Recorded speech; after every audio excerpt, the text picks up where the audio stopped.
தைரியம் வரும். ஆனா பேச கூச்சப்படுகிற பெண்களை கூட தந்தை பெரியார் அவர்கள் நீங்க ஒரு 4 வார்த்தையாவது பேசி ஆகணும் கட்டாயப்படுத்துவாங்களாம். ஏன்னா வேலை அப்படின்னு சொன்னா மாநாட்டு வேலைகளை உற்சாகமாக செய்பவருக்கு பெண்கள் இருப்பார்கள். ஆனால் அவர்களை பேச வைத்து மேடை ஏற்றி அழகு பார்த்தவர் தந்தை பெரியார். இன்னைக்கு இந்த மாநாட்டில் கூட எத்தனையோ பெண்கள் நடத்துகிறார்கள், மேடையில் இருக்கிறார்கள். நான் உட்பட எல்லாவற்றுக்கும் விதை போட்டவர் தந்தை பெரியார் என்பதை இங்கே நான் சொல்லிக்கொள்ள விரும்புகிறேன். அடுத்து அதுவும் மேடையில பேசுறவங்க எல்லாம் யாரு, சும்மா சாதாரணமானவங்க எல்லாம் கிடையாது. மருத்துவர் தர்மாம்பாள், நாராயணி அம்மையார் எல்லாம் படித்த பெண்கள். இவங்க மீனாம்பாள் சிவராஜ். இந்த சிவராஜ் என்பவர் தான் அண்ணல் அம்பேத்கர் அவர்களுடைய குரலாகவே தமிழகத்தில் ஒலித்தவர் சிவராஜ் அவர்கள் தான். அவர்களுடைய மனைவி மீனாம்பாள் சிவராஜ் அம்மா. இவங்க பல பொறுப்புகளை பல பதவிகளை வகித்தவர் அந்த காலத்தில். இவங்களும் நீலாம்பிகை அம்மையார், மருத்துவர் தர்மாம்பாள் எல்லாரும் சேர்ந்து முடிவு செஞ்சுதான் 1938 பெரியாருக்கு, தந்தை பெரியாருக்கு பெரியார் என்ற பட்டத்தை இவர்கள் இந்த பெண்கள் எல்லோரும் சேர்ந்துதான் வழங்கினார்கள். இதுவும் ஒரு சுயமரியாதை இயக்க மாநாட்டில் நடந்ததுதான். முக்கியமாக அடுத்த ஸ்லைட். இந்த பெண்கள் எல்லாரும் சும்மா மாநாடு மட்டும் அவங்க நடத்துறது இல்லை. முக்கியமா இந்திய எதிர்ப்பு போராட்டத்தில் அவர்களுடைய பங்கு பெரிய பங்கு. முதல்ல இந்திய எதிர்ப்பு போராட்டம் திருச்சியில இருந்து சென்னை வரைக்கும் நடந்தே வருது, ஒரு பெரிய கூட்டம். அதை வரவேற்கிற கூட்டம் சென்னையில் நடக்குது. அதுதான் முதல்ல பெண்கள் செய்யறதா இருந்து செய்யறாங்க. ஒரு கட்டத்துல கூட்டம், அந்த போராட்டம் ரொம்ப பெருசாகும் போது பெண்கள் அணியே களம் இறங்கி அந்த போராட்டத்துல பயங்கரமா, அந்த இந்திய எதிர்ப்பு போராட்டத்துல ஒரு 78 பெண்கள் களம் இறங்கி போராடுறாங்க. போராடின உடனே கைது பண்ணுவாங்கல்ல, கைது பண்ணா அன்னைக்கு 32 பச்சை குழந்தைகள் கைதானது. ஏன்னா பச்சை பிள்ளையோட வந்து போராடி இருக்காங்க. 32 கை குழந்தைகள் கைதானது. அப்ப அந்த கைதானதுக்கு பிறகு ஒரு காங்கிரஸ்கார் பார்த்துட்டு ஒரு கேலியா ஒரு சொல்றாரு, எதுக்கு தெரியுமா இந்த பொம்பளை எல்லாம் பச்சை பிள்ளையை தூக்கிட்டு ஜெயிலுக்கு போகுது, அங்க போனா இலவசமா பால் கிடைக்கும். அப்படித்தான் பார்த்தாங்க. இவங்கெல்லாம் மாநாட்டில் பேசுகிற பெண்கள், யாரு சமையல் அறைக்குள்ள கிடக்கிற பெண்களா எதை வேணா சொல்லிட்டு போறதுக்கு. நீங்க சொன்னதை ஒரு வரி விடாமல் திருப்பி வாங்க வேண்டும், வாபஸ் வாங்கணும், மன்னிப்பு கேட்கணும். அடுத்த கூட்டத்தில் தீர்மானம் எடுக்கப்பட்டது. அரசு அதுக்கு வழக்கு நடக்குது இந்த இதுக்கு கைதானதுக்கு. அப்ப அரசு வக்கீல் கேட்கிறாரு, இங்க பாருங்கம்மா, பச்சை பிள்ளையோட எல்லாம் நீங்க சிறைக்கு போனீங்கன்னா ரொம்ப கஷ்டம். வீட்டுல உங்க கணவன்மார்கள் வேற ரொம்ப முக்கியம் கஷ்டப்படுவாங்க. அதனால நீங்க இனிமே இப்படியெல்லாம் பண்ண மாட்டோம், நீங்க எழுதி கொடுத்துட்டு மன்னிப்பு கேட்டீங்கன்னா நீங்க போக வேணாம். அந்த அம்மா சொல்லிச்சு, எங்கள் தாய்மொழிக்காகவும் எங்கள் தாய்நாட்டுக்காகவும் நாங்கள் எந்த கஷ்டத்தை அனுபவிக்க தயாராக இருக்கிறோம். இதில் தலையிடுவதற்கு எங்கள் கணவன்மார்களுக்கு உரிமை இல்லை, அவங்க கஷ்டப்படவும் மாட்டாங்க அப்படின்னு சொல்லிட்டு அவங்க போயிட்டே இருந்தாங்க. இது இப்படித்தான் பெண்களை முன்னிறுத்தியது சுயமரியாதை இயக்கம். அடுத்ததாக சுயமரியாதை திருமணங்கள். முதல்ல சுயமரியாதை திருமணங்கள்னா என்ன? இன்னைக்கும் பரவலாக நிறைய அது நடக்கணும். ஏதோ ரிவர்ஸ்ல போயிட்டு இருக்க மாதிரியே இருக்கு எனக்கு. அதனால இதை நான் சொல்றேன். இந்த சுயமரியாதை திருமணம் அப்படின்னா என்ன? வேதம், மந்திரங்கள், புரோகிதர், தாலி, சடங்குகள், சம்பிரதாயங்கள் எதுவுமே இருக்காது. முக்கியமா ராகு காலத்துல கல்யாணம் பண்ணுவாங்க, நடு ராத்திரியில கூட பண்ணுவாங்க. எதெல்லாம் இந்து மதம் சம்பிரதாயத்துக்கு மாறானது என்று சொல்கிறதோ அதைத்தான் செய்யும் இந்த சுயமரியாதை திருமணங்கள். தஞ்சை ஒரு 3 திருமணங்களை மட்டும் நான் சொல்றேன். அந்த காலத்தில் நடந்த திருமணம். அப்பவே தந்தை பெரியார் வந்து தஞ்சை மாவட்டத்துல ஒரு வைதிக குடும்பத்தில் பிறந்து இளம் விதவையான சிவகாமி அப்படிங்கிற பெண்ணுக்கு அவர் மறுமணம் செய்து வைக்கிறாரு. சிதம்பரனார் அப்படிங்கிற ஒருத்தரோட மறுமணம் செஞ்சு வைக்கிறாரு. அந்த குடும்பம், அந்த பெண்ணினுடைய அம்மா அப்பா இதுக்கு ஒத்துக்கவே இல்லை. அந்த பெண்ணை ஈரோட்டிற்கு கொண்டு வந்து நாகம்மையார் தலைமையில் அந்த திருமணம் நடத்திட்டு அந்த பொண்ணை மாப்பிள்ளையும் அவர் ஊரெல்லாம் கூட்டி போறான். பாருங்க, இதுவும் ஆம்பளைக்கு பொம்பளைக்கு நடக்கிற திருமணம் தான் இந்த சுயமரியாதை திருமணங்கள். இது ஊர்வலமா கூட்டி போறான் தந்தை பெரியார் அவர்கள். அதே மாதிரி நாகர்கோயில்ல கமலாம்பாள், நல்ல சிவம் அப்படின்னு 2 பேருக்கு நடக்குது. இதுல கமலாம்பாளும் கணவனை இழந்தவள், நல்ல சிவமும் மனைவியை இழந்தவர். 2 பேருக்கும் ஒரு குழந்தை இருக்கு, கல்யாணம் பண்றாங்க. இன்னைக்கு கூட குழந்தை இல்லைன்னா கூட பரவாயில்ல, கல்யாணம் பண்ணலாம் அப்படிங்கிற ஒரு எண்ணம் நமக்கு இருக்கிறது. அப்படியே குழந்தையோட கல்யாணம் பண்ணா அம்மா அப்பா வாங்கி வச்சுக்கிறாங்க பிள்ளை. அதெல்லாம் இன்னைக்கு நடக்கு. ஆனா அப்படி கல்யாணம் பண்ணிட்டு அந்த திருமணத்தில் நல்ல சிவம் நல்ல பணம் உள்ளவர் 5000 ரூபாய் மதிப்புள்ள சொத்தை அந்த மணமேடையிலேயே அந்த பெண்ணின் பேரில் எழுதி வைக்கிறார். பெண்ணுக்கு சொத்துரிமைன்னு சும்மா பேசல, அன்னைக்கு வாய்ப்பு கிடைத்த போதெல்லாம் அதை செய்து காட்டிக்கொண்டே போய்கொண்டிருந்தார். சட்டமே இல்லை அன்னைக்கு, ஆனால் அது நடந்தது. அதைத்தான் சுயமரியாதை இயக்கம் செய்தது. அதே மாதிரி பள்ளத்தூர்ல நீலாவதி ராமசுப்பிரமணியம் இவங்களுடைய திருமணம் சுயமரியாதை திருமணம் நடந்தது. இதற்கு கிட்டத்தட்ட 2500 பேர் இந்த சுயமரியாதை திருமணத்தை பார்க்கறதுக்காக வந்தாங்களாம்.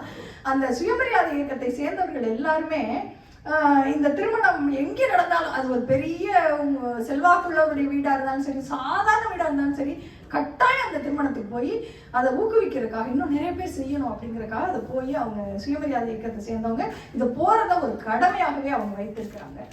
இதுக்கப்புறம் நான் சொல்ல போகிற ஒரு திருமணம் தான் என்னை ரொம்ப பாதிச்சது. புதுக்கோட்டை மாவட்டத்தில் குட்டிச்சாமி அப்படின்னு ஒருத்தர், அவர் இராணுவத்தில் சிப்பாயியாக இருக்கார். அவருக்கு பிரகதாம்பாள்ங்கிற ஒரு பெண்ணோட அவருக்கு திருமணம் பேசி முடிச்சிட்டாங்க. இந்த பிரகதாம்பாளுடைய அண்ணன், அவர் பேர் குருசாமி, அவர் இந்த சுயமரியாதை இயக்கத்தில் ரொம்ப ஈடுபாடு உடையவர். இவர் தன்னுடைய தங்கச்சிக்கு ஒரு புரட்சிகரமான திருமணத்தை நடத்தணும்னு நினைக்கிறார். சுயமரியாதை திருமணம் தான். அதுல என்ன புரட்சிகரமான திருமணம்? யாராவது என்ன புரட்சி அந்த திருமணத்தில் நடந்ததுன்னு யாராவது பெரிய விவரம் தெரிஞ்சவங்கலாம் இருக்கீங்க, யாராவது சொல்ல முடியுமா? அந்த புரட்சி என்ன புரட்சி இந்த திருமணத்தில் நடந்திருக்க வாய்ப்பு இருக்கிறது அந்த காலகட்டத்தில்? தாலி. அது சுயமரியாதை திருமணமாகத்தான் நடக்க போகிறது. அது போக ஐயாவுக்கு தாலி கட்டினாங்களா? இல்லைங்கம்மா,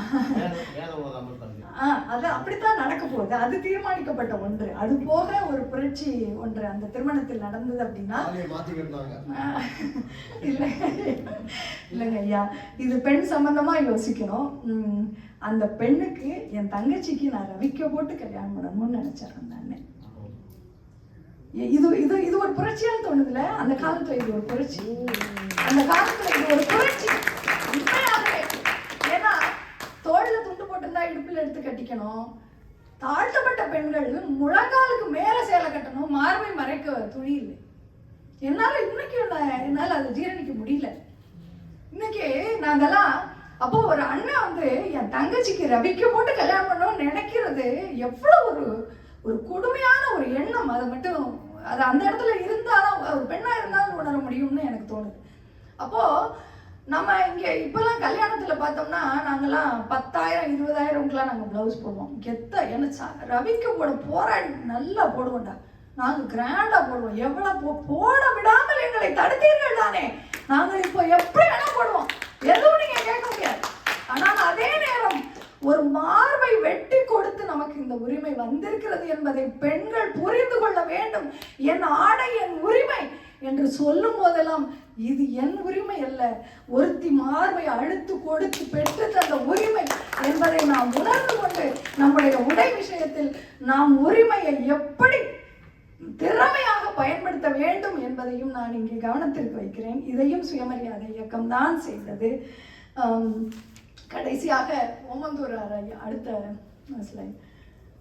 நான் ஓமந்தூரார் ஐயாவை பற்றி நம்ம தமிழகத்தின் சிறந்த முதல்வர்கள், அப்புறம் ரொம்ப எளிமையான முதல்வர்கள் அப்படின்னா எங்கள் தலைமுறை காமராஜர் வரைக்கும் தான் போகும், அதுக்கு மேலே எங்களுக்கு தெரியாது. ஆனால் ஓமந்தூரார் அவர்கள், ஓமந்தூர் ராமசாமியார் அவர்கள் தான் சென்னை மாகாணத்தின் முதலமைச்சராக ஆஃப்டர் இண்டிபெண்டன்ஸ், சுதந்திரத்திற்கு பிறகு அவர்தான் இருந்தார். அவர்தான் ஆலய நுழைவு போராட்டத்தை அவர் சட்டமாக கொண்டு வந்தவர், ஜமீன்தார் ஒழிப்பு சட்டத்தை கொண்டு வந்தவர், அவர்தான் தேவதாசி முறை ஒழிப்பு சட்டத்தை சட்டமாக்கியவர். இதெல்லாம் முன்வரைவாக வைக்கப்பட்டதை அவர்தான் சட்டமாக்கியவர். சட்டமான பிறகுதானே அது தவறும் போது அதை தண்டிக்க முடியும், அதை செய்தவர் அவர்தான்.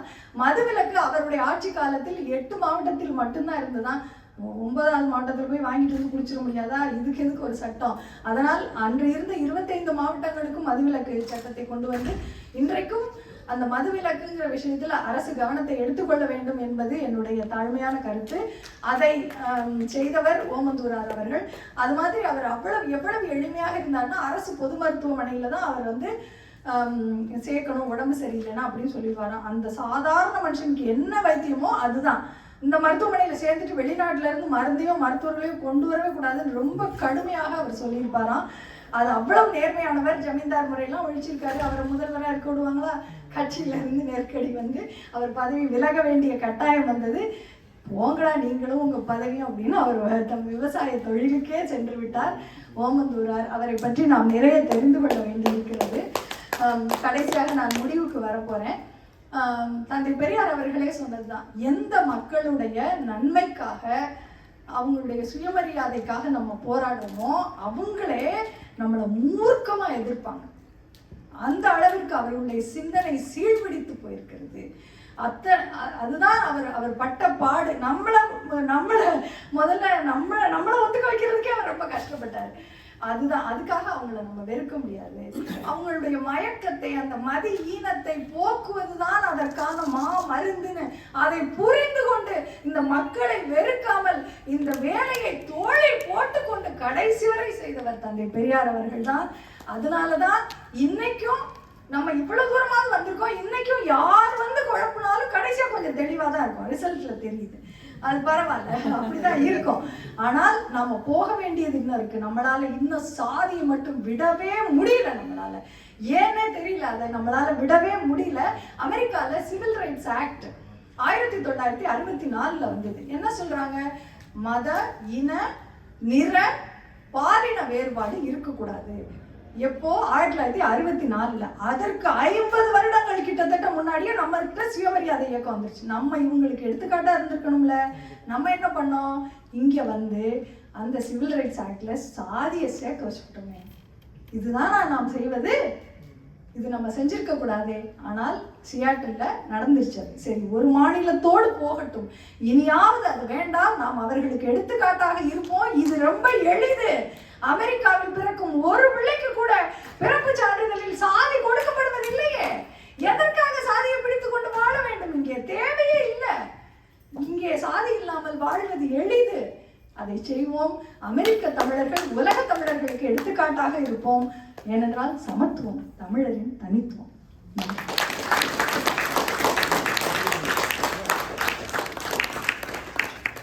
தந்தை பெரியார் அவர்கள் இருந்திருந்தால் உண்மையிலேயே மகிழ்ந்திருப்பார், வாழ்த்தி இருப்பார்.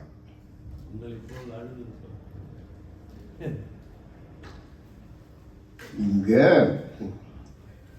ஜெயமாறன் ரொம்ப சிறப்பாக பேசினார்கள். எனக்கு ஒரே ஆச்சரியமாகத்தான் இருந்தது. என்னன்னா, எனக்கே நிறைய விஷயம் மறந்து போச்சு.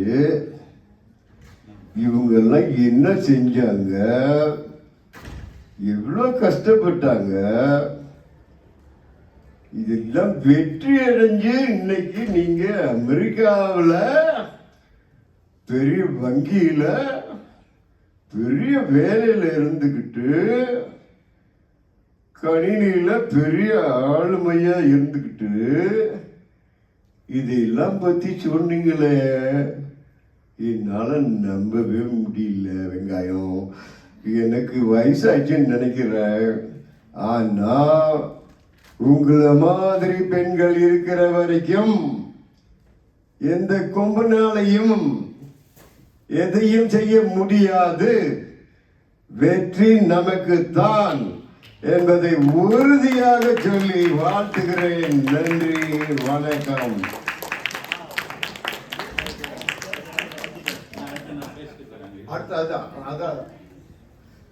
வந்திருந்த அனைவருக்கும் நன்றி. விருந்தினர்கள் அவசரமாக போக வேண்டியிருப்பதால் மொழியை யார் முதல்ல போகணுமோ சொல்லுங்க, அந்த மாதிரி பார்த்துக்கலாம். கவிஞர் அறிமுகத்தை பற்றி சொல்ல வேண்டியதில்லை. எங்களுக்கு ஒரு சந்தர்ப்பம் கொடுத்து, ஒரு விருது கொடுத்து, தொகையும் கொடுத்து, தொந்தரவு பண்ணுறதுக்காக கூப்பிட்டு வந்து எவ்வளவு தொந்தரவு பண்ண முடியுமோ அவ்வளவு தொந்தரவு பண்ணுறது மகிழ்ச்சியோடு பகிர்றோம். அது உரிமையோடு செய்கிறோம். அதுதான் கருப்பு சட்டை, அதுதான் திராவிட இயக்கம். நன்றி.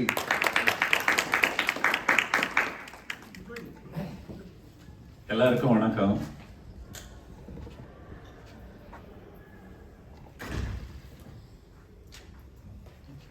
எனக்கு உண்மையிலேயே எனக்கு அழுகு வந்துச்சு. அமெரிக்காவில் ஒரு எங்க வீட்டு பிள்ளை எம்ஜிஆர் வீடு மாதிரி ஒரு மிக அனைத்து வசதிகளும் உள்ள வாழ்க்கையில் வந்த பிறகும் கூட உங்களை இந்த அரங்கத்திற்குள் அழைத்து வந்திருப்பது, நேற்று சொன்ன மாதிரி அந்த நன்றி செய்கிற ஒரு நல்ல அமர்வு தான் இந்த அமர்வு. இதிலே நான் நிறைய எழுதியிருக்கிறேன். என்னை எழுத வச்சது தமிழ், சரியா எழுதுறான்னு சொன்னது பெரியார். நல்லா பேச நான் நட்பு காலம்னு எழுதியிருக்கேன். ஒரு 2 லட்சம் படிகளுக்கு மேல அது இளையவர்களிடம் சென்று சேர்ந்திருக்கும். அந்த சென்று சேர்ந்தது நட்பு காலம் இல்லை, தந்தை பெரியார். ஆணுக்கும் பெண்ணுக்குமான இந்த சமத்துவத்தை சொன்ன எனக்குள்ளாக, என் எண்ணங்களுக்குள்ளாக ஊற்றிவிட்டவர் தந்தை பெரியார். அணுத்தமிழ் அடக்கு என்ற ஒரு நூல் எழுதினேன். அதில் கூந்தலை சொருக்கு, நகைகளை கடற்று, அலங்கரிக்க மறு, சடங்குகள் மிரள புதிதாக என்று நான் எழுதவில்லை, தந்தை பெரியார் தான் என் விரல் பிடித்து எழுதினார். பெண்ணை பேச பெண்ணே எழு என்றும் தந்தை பெரியார் தான் என்னை எழுத வைத்தார். ஆனால் அமெரிக்காவில் உங்களை வாழ வைத்திருக்கிறார். பெண்ணை பேச, பெண்களுக்காக மட்டும் நீங்கள் பேசவில்லை, ஆண்களுக்காக மட்டும் பேசவில்லை. உலகில் எங்கே காயம்பட்ட ஒரு மனிதன், ஒரு வண்ணத்து பூச்சி, ஒரு பறவை, அனைத்திற்காகவுமான அந்த வாழ்க்கையை நீங்கள் சிந்தியுங்கள் என்று சொன்னவன் தான் தந்தை பெரியார். அந்த தந்தை பெரியாருடைய எண்ணங்களை, வரலாற்றின் அடுக்குகளை, அந்த குறிப்புகள் இருக்கலாம், ஆனால் கேட்கின்ற போது ஒரு மிகச்சிறந்த வரலாற்று பேராசிரியன் இவ்வளவு நிமிடத்திற்குள்ளாக அந்த வலி சுமந்த வரலாற்றை இவ்வளவு தெளிவாக சொல்ல முடியுமா? பெண்ணே, உலக தமிழர்கள் அனைவரின் சார்பாக உனக்கு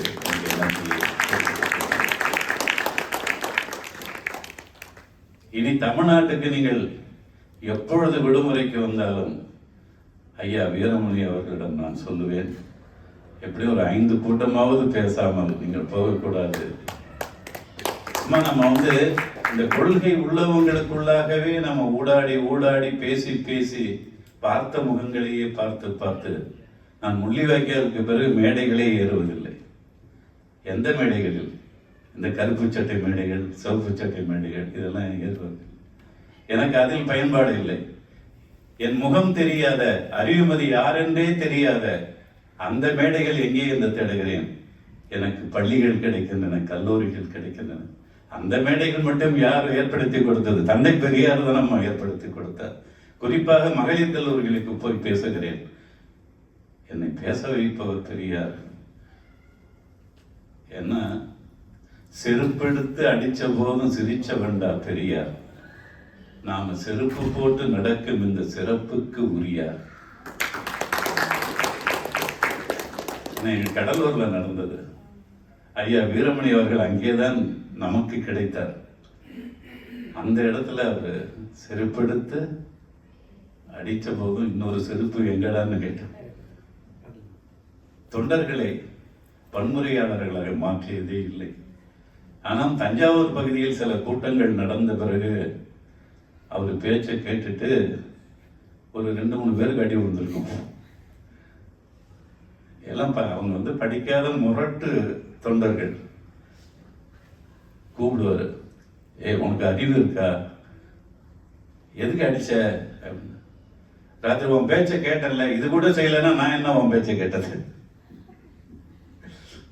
அந்த கொடுமையின் மீதான அந்த எதிர்ப்பை அங்கு அப்படி காட்டினார்கள். ஆனால் இன்றைக்கு நாம் யார் பேசினாலும் அதற்கு பண்பாட்டை மீறாத ஒரு செழுமையான அறிவோடு தான் நாம் விவாதித்துக் கொண்டிருக்கிறோம் என்பது தந்தை பெரியார் நமக்கு கொடுத்த பண்பாடு. ஒரு சின்னஞ்சிறிய பெண் குழந்தையோ ஆண் குழந்தையோ நீங்கள் பேசும்போது கூட ஒரு தவறு செய்தீர்கள். அந்த பெண் வந்தாள், அவர் வந்தார் அப்படின்னீங்க. பிடிக்கல, இன்பலா பண்ண அதை கேள்றா சொல்றோம் அப்படின்னா. என்னன்னா, நாங்க சிறுகதை எழுதுகிற போது தமிழில் நிறைய சிறுகதைகள் வருகின்றன. அந்த சிறுகதைகளுக்குள்ளாக நீங்கள் அவர் யாரு, என்ன, எந்த எழுத்தாளர்னு கூட பார்க்க வேண்டாம். நீங்க அந்த கதையை படிச்சாலே இவர் பறையரா, இவர் வன்னியரா, இவர் பிள்ளையா, அல்லது தாழ்த்தப்பட்டவரா, அல்லது இடைநிலையா, அல்லது மேல்நிலையான்னு தெரிஞ்சிடும். நாவற்பழம் விற்பவள் கூடையை சுமந்து வந்தாள். அது யார் எழுத முடியும்? ஒரு தலித் எழுத்தாளன் வந்து எழுதுவானா? நாமளே அந்த தவறு செஞ்சிருப்போம். நானே இன்னொரு ஒரு இடைநிலையில பிறந்த ஒரு பிள்ளை. இப்ப என்னுடைய சிறுகதைகளிலோ என்னுடைய கவிதைகளுக்குள்ளாக கூட நீங்கள் ஒரு இன்னுக்குள்ளாக இல்லுக்குள்ளாக ஒரு சார்பு நிலையை அல்லது ஒரு தொடர்ந்து விடுகிற பழமையினுடைய ஒரு பாசியை நாமளும் அது பதிய வைத்திருக்க வாய்ப்பு இருக்கிறது. அதனால தந்தை பெரியாரையும் அண்ணல் அம்பேத்கரையும் மார்க்ஸ் ஏங்கல்ஸையும் நாம் உள்வாங்கி கொண்டால் ஒரு வாக்கியத்திற்குள்ளாக கூட நாம் நம்முடைய விழிப்பை இழந்து விடக்கூடாது. அடுத்து நீங்க அந்த என்னுடைய வாழ்க்கையில சொல்றேன். எங்க அப்பா 8ஆம் வகுப்பு ஒரு கழக கொட்டா, ஒரு ஒன்றிய செயலாளர்.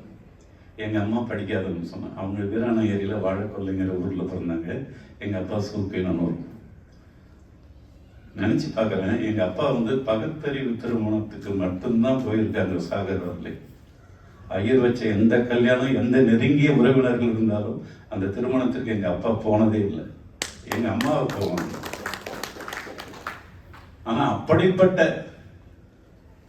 பகுத்தறிவாதியாக எங்கள் அப்பா கூட எங்கள் அப்பாவின் காலத்தின் அப்பாவாகத்தான் இருந்திருக்கிறார். என் அக்காள் ருக்குமணி, என் அக்காள் சீதா, 2 பேரும் பெண்கள். 5ஆம் வகுப்பிற்கு மேல் படிக்காத என்னுடைய அக்காள் பெண்கள். அவர்கள் படித்திருந்தார் என்று உங்கள் முன் என்று அவர் பெரியாரை பேசியிருப்பார். சமூக அடுக்குகள் தன்னுடைய மூளையினுடைய விடுப்புகளை அந்த படிப்படியாகத்தான் விடிய முடியும் என்பதற்கான ஒரு சொல். அந்தியை கூட சங்க இலக்கியத்தில் சொல்லுவோம், காலை அந்தி மாலை அந்தி என்று. அது அந்த இருட்டின் அடர்ந்த இருட்டிலிருந்து விடிவது. அந்த விடிவு தான் தந்தை பெரியாருடைய விடிவு. என் அண்ணன் ஆணாக பிறந்ததனால் புகுமுக வகுப்பு படிக்க ITI என்ற இந்த தொழில்நுட்ப அதில் படித்து தங்கப்பதக்கம் பெற்ற அந்த அண்ணன்.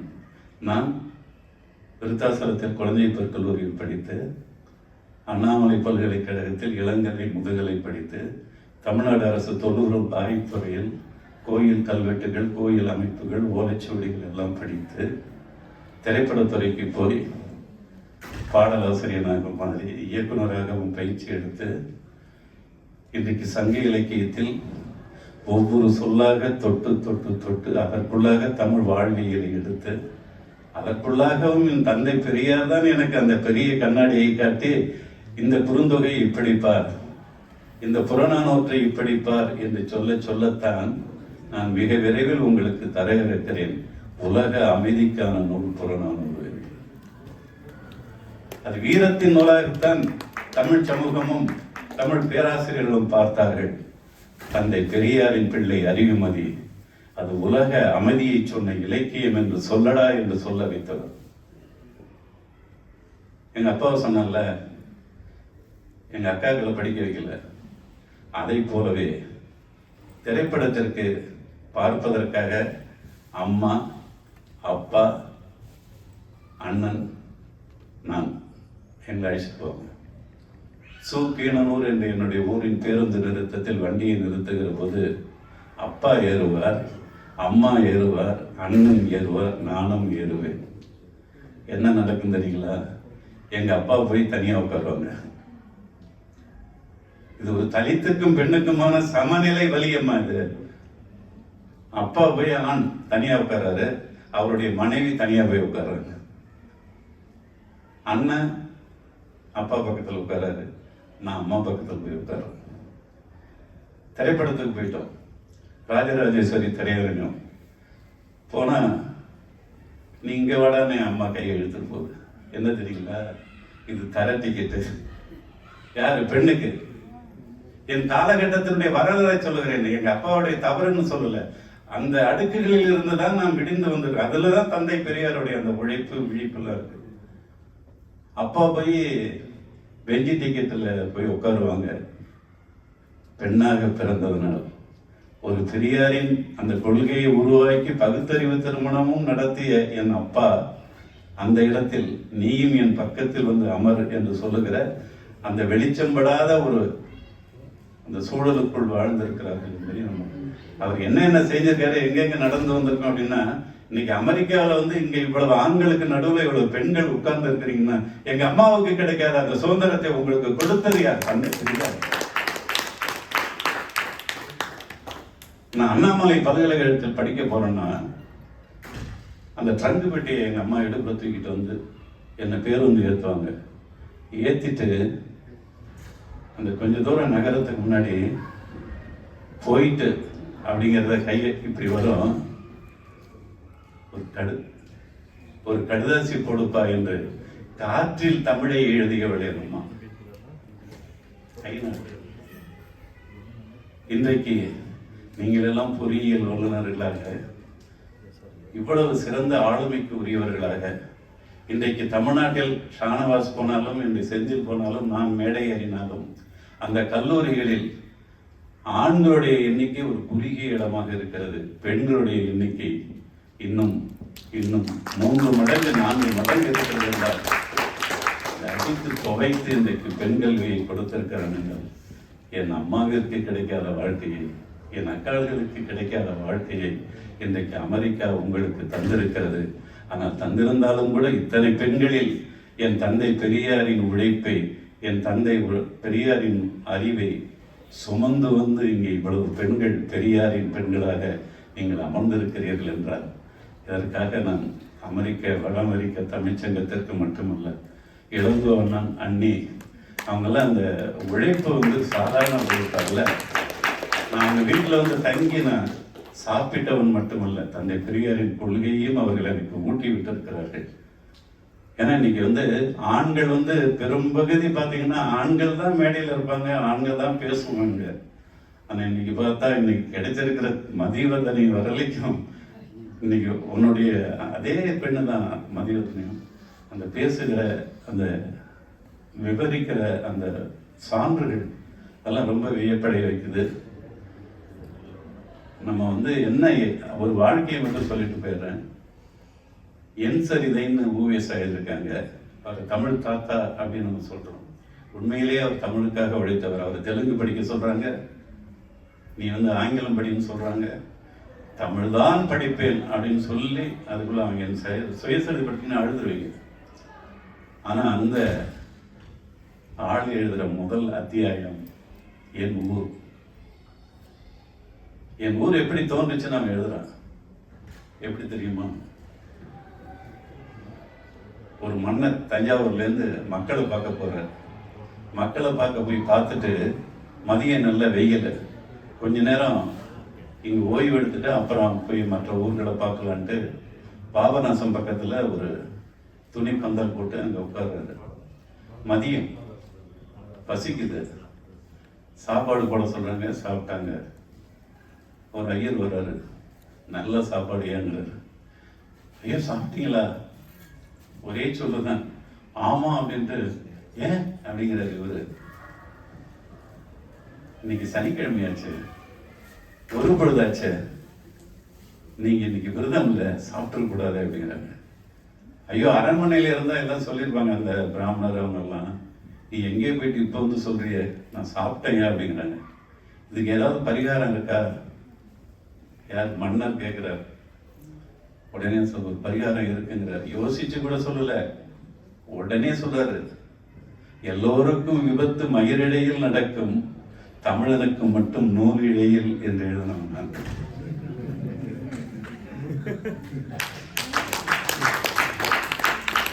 எழுத வச்சது இந்த நிகழ்ச்சியும் ஒண்ணு.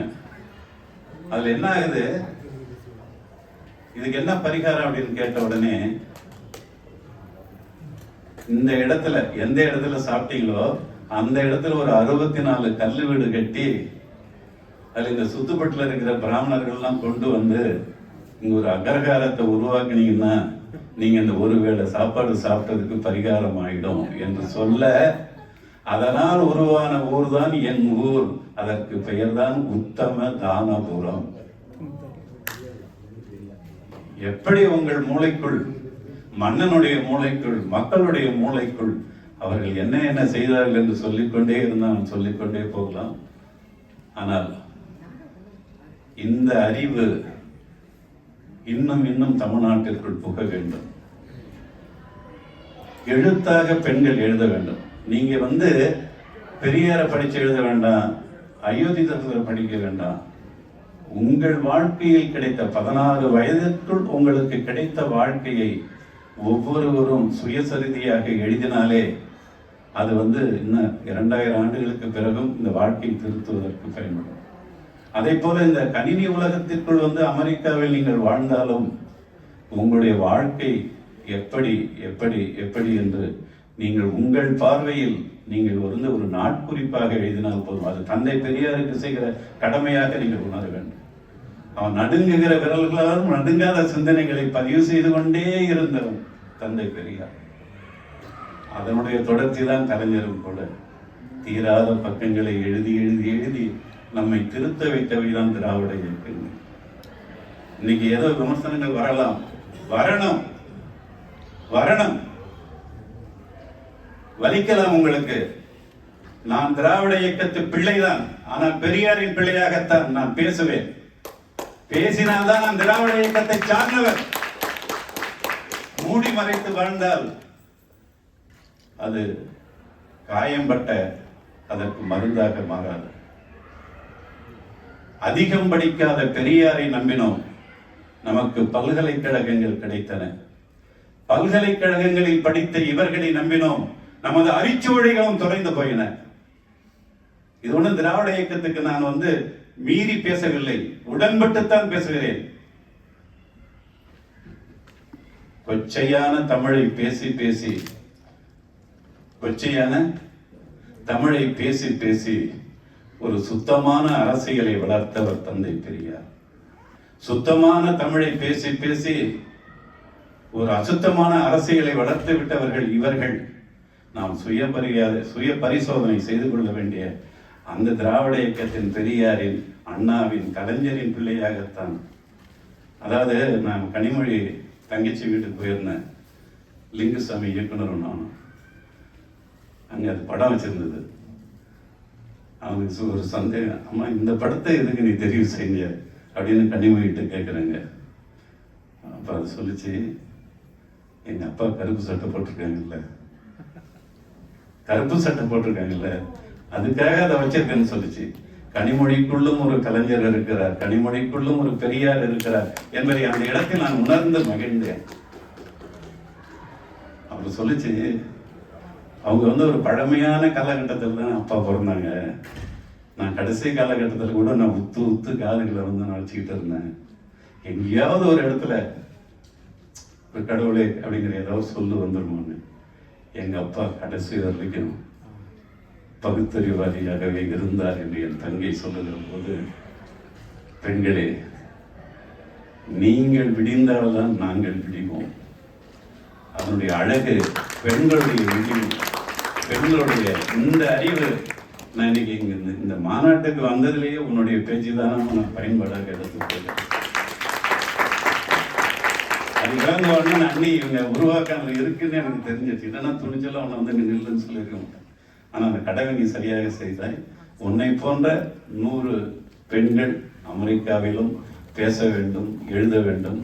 கீழே இங்கே தான் பேசணுமா?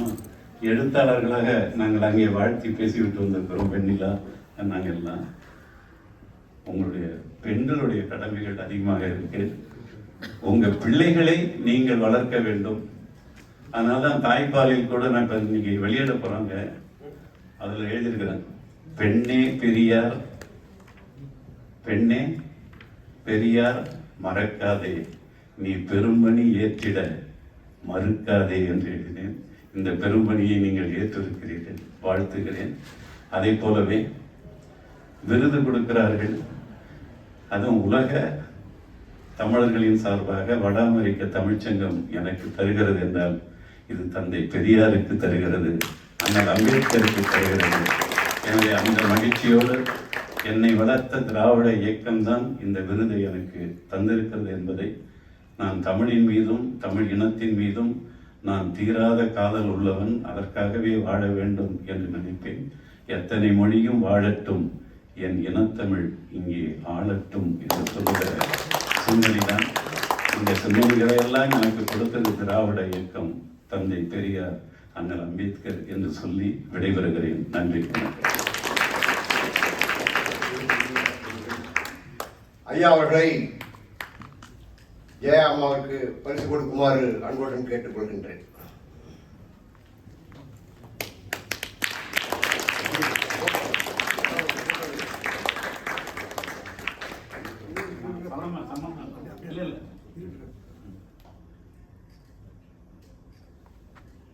அவங்களே கொடுங்க.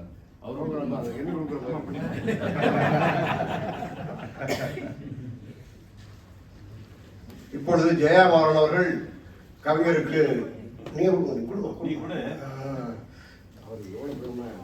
அண்ணி வாங்க, அண்ணி வாங்க. அக்கா இது எனக்கு தமிழ்நாடு கொண்டு கிடைக்காது.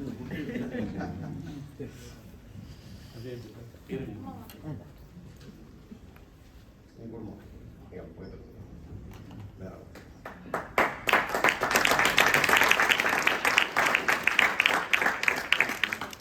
என்ன சொல்ல வந்து மறந்துட்டேன்.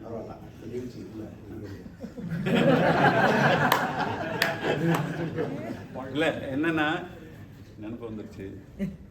நான் பேசுனல ஏதாவது தவறா இருந்தா மன்னிச்சிடுங்க. இல்லை மன்னிச்சிடுங்க. ஆனா நான் எது சொன்னனோ அதுல சரியா இருந்தா ஏத்துக்குங்க. ஏன்னா 2.5 மணி நேரம் பேசுகிற ஐயாவுடைய பேச்சுல ஒரு 5 நிமிடம் 10 நிமிடத்துக்கு நடுவில் இதுதான் வரும். நான் சொல்றதெல்லாம் நீங்க ஏத்துக்காதீங்க.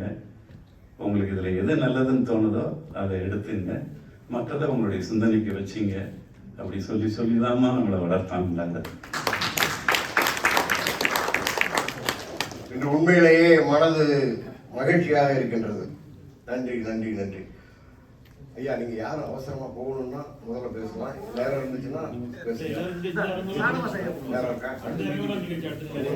நிகழ்ச்சி இருக்கு. தம்பி இல்ல இல்ல கூப்பிட்டு பாருங்க.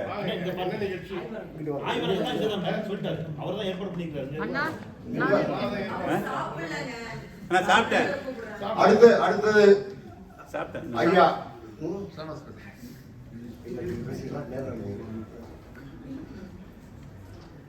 ஒரு இளம் படையை உருவாக்கி இங்கு அமெரிக்காவிலே அமெரிக்க அரசால் வரவழைக்கப்பட்டு அமெரிக்காவை சுற்றி காட்டி அந்த பயணத்திலே ஆங்காங்கே இளைஞர்களை ஊக்குவித்து அறிவான கருத்துக்களை மிகவும் அன்பாக தெளிவாக சொல்லி அவரிடம் பேசுறாலே ஒரு உற்சாகமா இருக்கும்.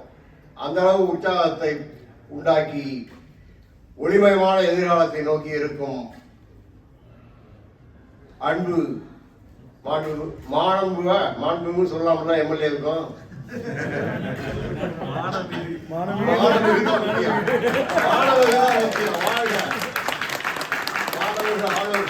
அவர்களை அன்புடன் அழைக்கின்றேன்.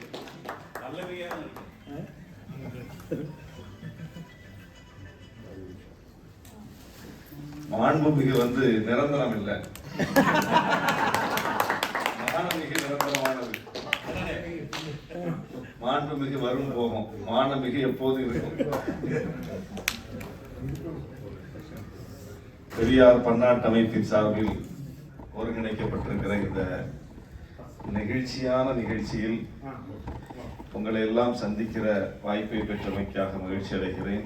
இந்த வாய்ப்பை தந்தமைக்காக ஐயா உள்ளிட்ட அனைவருக்கும் என்னுடைய நெஞ்சார்ந்த நன்றியை தெரிவித்துக் கொள்கிறேன்.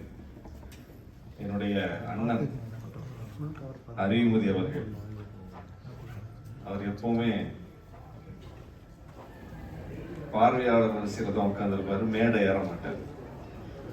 நாங்கெல்லாம் மேடை ஏறி பேசும்போது கீழே உட்கார்ந்து கைத்தட்டி ஆரவாரம் செய்து அதை ரசித்து அதில் ஒரு பெரிய மகிழ்ச்சி அடையக்கூடியவர். அப்படிதான் திண்டுக்கல்ல நான் வந்து ஐயாவை பற்றி புத்தக திருவிழாவில் பேசும்போது ஐயா அறிவுமதி அவர்கள் மேடைக்கு வரணும் அப்படின்னு சொன்ன போது வரல, கீழே உட்கார்ந்திருந்தார். அப்ப நான் சொன்னேன், கொடி பட்டொளி வீசி பறக்கிறது, அதை பிடித்து நிற்கிற கம்பம் கீழே தான் ஊன்றி நிற்கிறது. நாங்கள் மேடையில் பேசிக் கொண்டிருக்கிறோம், எங்களை உருவாக்கி அண்ணன் கீழே அமர்ந்திருக்கிறார் என்று சொன்னேன். அப்படிப்பட்ட அண்ணன் அவர் இன்னைக்கு நம்முடைய அம்மா அவர்கள் பேசிய பேச்சை மிகவும் வியந்து நெகிழ்ந்து பாராட்டி இருக்கிறார். அவங்க பேசிட்டு இருக்கும் போது நான் உள்ள வந்தேன். இங்க வேற யாருமே பேச வேண்டிய தேவையில்லை என்கிற அளவுக்கு அந்த உரை நிறைவாகவும் செழுமையாகவும் அவ்வளோ அடர்த்தியாகவும் இருந்தது. அதுவும் அவர்கள் அமெரிக்காவில் இருக்கிறார்கள். இங்கிருந்து இவ்வளவு தூரம் இந்த பெரியாரிய கருத்தியலை மிக நயமாக உள்வாங்கி இருக்கிறார். அதை நயமாக வெளிப்படுத்தி இருக்கிறார். உள்வாங்கிறது எல்லாரும் வாங்கிடுவாங்க, அதை வெளியே கொண்டு வர்றது தான் பெரிய வேலை. அதை மிக திறன்பட அவர் செய்திருக்கிறார். அவருக்கு நம்முடைய பாராட்டுகள். ஐயாவை பொறுத்தளவில் முரண்பாடான தோற்றமுடையவர். காங்கிரஸ் இயக்கத்தில் பயணித்திருக்கிறார். அந்த காங்கிரஸை ஒழிப்பதற்கு போராடி இருக்கிறார். காந்தியை விமர்சித்திருக்கிறார். காந்தி கொல்லப்பட்ட போது இந்த நாட்டிற்கு காந்தி தேசம் என்று பெயர் வைக்க வேண்டும் என்று சொல்லியிருக்கிறார். புரட்சியாளர் அம்பேத்கரின் உற்ற துணையாக பயணித்திருக்கிறார். அவர் இயற்றிய அரசியலமைப்பு சட்டத்தை எரிக்கிற போராட்டத்தை நடத்தியிருக்கிறார். திருக்குறள் மாநாடு நடத்தி இருக்கிறார். தமிழை காட்டுமிராண்டி மொழி என்று சொல்லி இருக்கிறார். இப்படியே ஒரு பட்டியல் போட்டுக்கிட்டே போனா ஒண்ணுக்கு ஒண்ணு அப்படியே முரணா இருக்கு. இவர் தானே ஒரே கேரக்டர் தானே. நாட்டு விடுதலைக்காக போராடி இருக்கிறார். நாடு விடுதலை அடையும் போது துக்க தினம் கருப்பு நாள் என்று அறிவித்திருக்கிறார். நுனிப்புல் மேயரவன் பெரியாரை மைந்தால் குழம்பிடுவான். ஒரே கேரக்டர் ரெண்டு விதமா இருக்குது. அப்படி ரெண்டு விதமா இல்லை, ஒரே விதமா தான் இருக்கு. அவர் நாட்டு போராட்டத்தில் பங்கேற்றதும் மக்களுக்காக, நாட்டு விடுதலை அடையும் போது அதை எதிர்த்ததும் மக்களுக்காக, காங்கிரஸை ஆதரித்ததும் மக்களுக்காக, காங்கிரஸை எதிர்த்ததும் மக்களுக்காக, காந்தி ஆதரித்ததும் மக்களுக்காக, காந்தியை எதிர்த்ததும் மக்களுக்காக, திருக்குறள் மாநாடு நடத்தியதும் மக்களுக்காக, தமிழை காட்டுமிராண்டி மொழி என்று சொன்னதும் மக்களுக்காக. அவருடைய நோக்கம் என்பது மக்கள். அந்த மக்கள் சமத்துவம் பெற்ற மக்களாக, சமூக நீதி அடைந்த மக்களாக இருக்க வேண்டும் என்பதுதான் அவருடைய இலக்காக இருந்திருக்கிறது. அதனால் நம்மை பற்றி இவர்கள் எப்படி எடுத்துக்கொண்டாலும் அதை பற்றி கவலை இல்லை, என் கருத்து இதுதான் என்று அவர் மிக தெளிவாக தன்னுடைய கருத்தை வைத்து களமாடிய ஒரு மாபெரும் தலைவர். இன்னைக்கு நாமெல்லாம் இந்த இடத்தை அடைந்திருக்கிறோம் என்று சொல்வது மிக முக்கியமான ஒரு கருத்து. அது நம்முடைய தாய் தந்தையர் யாரும் படிக்கவில்லை, நம்முடைய தலைமுறையில் யாருமே படிக்கவில்லை. அறிவில்லாம படிக்காம போனாங்களா? அவர்கள் பெற்ற பிள்ளை நாம். அண்ணா அறிவுமதி சொன்னார், எங்க அக்காவுக்கு இந்த வாய்ப்பு கிடைக்கல, எங்க அம்மாவுக்கு இந்த வாய்ப்பு கிடைக்கல, இவங்களுக்கு கிடைச்சிருக்கு அப்படின்னு சொன்னார். அவர்களுக்கு ஏன் அந்த வாய்ப்பு கிடைக்கவில்லை என்பதுதான் முக்கியமானது. நமக்கு இருக்கிற அறிவு தான் அவர்களுக்கும் இருக்கிறது. நமக்கு என்ன ஆற்றல் இருக்கிறதோ அது அவர்களுக்கும் இருக்கிறது, அதிகமா இருக்குது. ஆனால் அவர்களுக்கு அந்த வாய்ப்பு கிடைக்கவில்லை, நமக்கு வாய்ப்பு கிடைத்திருக்கிறது. இந்த இரண்டுக்கும் இடையில் தான் பெரியார் என்கிற அந்த தலைவர் வந்து நிற்கிறார். அவர் நடத்திய போராட்டம் நம்முடைய தலைமுறையில் யாருக்கும் கிடைக்காத வாய்ப்பை நமக்கு பெற்று தந்திருக்கிறது. எனவே நாம் அவருக்கு நன்றியோடு செயலாற்ற கடமைப்பட்டிருக்கோம். அவருக்கு நன்றி சொல்றதுனா என்ன, தேங்க்ஸ் பண்றதுனா என்ன? அவர் மறைந்து விட்டார், மறைந்து 50 ஆண்டுகள் ஆகிவிட்டார். அவருக்கு நன்றி சொல்லி அவருக்கு என்ன ஆகுது? அவருடைய கருத்தியலை எடுத்து கொண்டு போய் கடத்துவது, அதுதான் மிக முக்கியமான பணி. அந்த பணியை முன்பை விட இப்போது தீவிரமாக நாம் அதை செயல்படுத்த வேண்டிய ஒரு நிலையில் இருக்கிறோம். பழைய காலத்தை விட, இன்னும் சொல்ல போனால் பெரியார் வாழ்ந்த காலத்தை விட அவர் கருத்தியலுக்கான போராட்டத்தை மிக வீச்சோடு நடத்த வேண்டிய ஒரு காலகட்டத்தில் நாம் இருக்கிறோம். பல முனையில் நாம் சுற்றி வளைக்கப்பட்டிருக்கிறோம். சொல்ல போனால் எதிரிகளால் பல முனை தாக்குதலுக்கு உள்ளாகி இருக்கிறோம். நம் கையை வைத்தே நம் கண்ணை குத்துவது என்கிற ஒரு நிலை இன்றைக்கு வந்திருக்கிறது. முன்னாடிலாம் எதிரி யார் அப்படிங்கிறதுல ஒரு தெளிவு இருந்தது. இன்னைக்கு எதிரி எங்கிருந்து வர்றாரு அப்படின்னே கண்டுபிடிக்க முடியாத அளவுக்கு ஒரு நிலைமை உருவாகி இருக்கிறது. இப்படிப்பட்ட சூழலில் தான் இந்த கருத்தியல் இன்னும் வீச்சோடு களத்திற்கு கொண்டு போக வேண்டிய தேவை இருக்கிறது. அந்த அடிப்படையில் பெரியாரிய கருத்தியலை எல்லா மட்டத்திலும் கொண்டு போய் சேர்ப்போம். அதற்கு இந்த பன்னாட்டு அமைப்பு மிக முக்கிய பங்காற்றுகிறது என்பது மகிழ்ச்சி அளிக்கிறது. தந்தை பெரியார் அவர்கள் ஒரு சமத்துவத்திற்காக போராடிய மாபெரும் தலைவர். சமூக நீதிக்காக போராடிய தலைவர். அதனுடைய அறுவடையை இன்றைக்கு தமிழ்நாடு எடுத்துக்கொண்டிருக்கிறது. இந்தியாவினுடைய எந்த மாநிலத்திலும் இல்லாத எத்தனையோ அம்சங்கள் தமிழ்நாட்டில் இன்றைக்கு இருக்கிறது என்று சொன்னால் அதற்கு அந்த தலைவருடைய போராட்டம் மிக முக்கியமானது. தமிழ்நாட்டில் மட்டும்தான் இன்னைக்கு கல்விக்கு அதிக நிதி ஒதுக்கப்படுகிற மாநிலமா இருக்கு. இந்தியாவில் எங்கேயுமே இல்லை. கல்விக்காக அதிக நிதியை நாம் செலவிடுகிறோம். இந்தியாவினுடைய 100 சிறந்த கல்வி நிறுவனங்களில் 30க்கும் மேற்பட்ட கல்வி நிறுவனங்கள் தமிழ்நாட்டில் மட்டும் இருக்கிறது. தமிழ்நாட்டில் மட்டும்தான் மாவட்டம் தோறும் மருத்துவக் கல்லூரிகள் இருக்கிறது. தமிழ்நாடு மட்டும்தான் முதலில் அரசியலமைப்பு சட்டத்தில் திருத்தம் கொண்டு வந்தது. தமிழ்நாடு மட்டும்தான் இந்தி திணிப்பை எதிர்த்தது. தமிழ்நாடு மட்டும்தான் 50 விழுக்காட்டுக்கு மேல் 69 விழுக்காடு இடஒதுக்கீட்டை கொண்டிருக்கிறது. இப்படி ஒவ்வொன்றிலும் நாம் சுட்டி காட்டுவதற்கு தமிழ்நாட்டில் மட்டும்தான் பெண்களுக்கான சொத்துரிமை முதலில் சட்டமாக்கப்பட்டது. இப்பதான் சுப்ரீம் கோர்ட் சொன்னாங்க. ஆனால் 30-35 ஆண்டுகளுக்கு முன்னாலேயே அதை தமிழ்நாட்டில் கலைஞர் சாத்தியப்படுத்தி விட்டார். சுயமரியாதை திருமணங்களுக்கு சட்ட அங்கீகாரம், என்னென்ன சட்டங்கள், என்னென்ன திட்டங்கள், எதை எடுத்துக்கொண்டாலும் தமிழ்நாடு ஒரு ரோல் மாடல் ஸ்டேட், ஒரு முன்மாதிரி மாநிலம் என்று சொல்லுகிறோமே, இது எங்கிருந்து வந்த சிந்தனை? இந்திய ஒன்றிய அரசின் கீழ் இருக்கக்கூடிய எல்லா மாநிலங்களை போல ஒரு மாநிலம் தான் தமிழ்நாடு. அது ஒரு தனி நாடு இல்ல. அப்ப தமிழ்நாடு வளர்ந்திருக்கிறது என்று சொன்னால் அது இந்தியாவின் ஒரு அங்கமாக இருக்கிற மாநிலமாக இருக்கிறது என்று சொன்னால் மற்ற மாநிலங்களிலே அது ரிஃப்ளெக்ட் ஆயிருக்கணும்ல, மற்ற மாநிலங்களும் வளர்ந்திருக்கணும்ல. அப்போ ஒன்றிய அரசின் பங்களிப்பால் வளர்ந்தோம் என்றால் எல்லா மாநிலமும் வளர்ந்திருக்கணும். அப்போ ஒன்றிய அரசின் பங்களிப்பால் நாம் வளரல, நமக்குன்னு ஒரு தனித்துவ கொள்கை இருந்தது, அதனால் வளர்ந்திருக்கிறோம் என்றால் எல்லா இடமும் பெரியார் இல்ல, தமிழ்நாட்டில் பெரியார் இருந்தார். இதுதான் அடிப்படையான உண்மை. எனவே அந்த தலைவருக்கு நாம் நன்றி கடன் பட்டிருக்கிறோம். திராவிட இயக்கம் வந்து படிக்க வச்சுதா, பெரியார் வந்தா படிக்க வச்சாரா என்று கேட்பவர்கள் இந்த வரலாற்றை நினைவில் கொள்ள வேண்டும். திராவிட இயக்கம் தான் படிக்க வைத்தது, பெரியார் தான் படிக்க வைத்தார். அதை வெளிப்படையா சொல்லணும். ஆமா, இப்ப என்னன்னு கேட்கணும். நாம தயங்கிற கூடாது. நம்ம தயக்கத்தில், நம்முடைய தடுமாற்றத்தில் தான் அவர்கள் காலூன்றுகிறார்கள், வேரூன்றுகிறார்கள். எனவே உறக்க சொல்லுவோம், பெரியாரிய கருத்தியலை கொண்டு போய் மக்களிடம் சேர்ப்போம் என்று சொல்லி இந்த வாய்ப்புக்கு நன்றி கூறி விடைபெறுகிறேன்.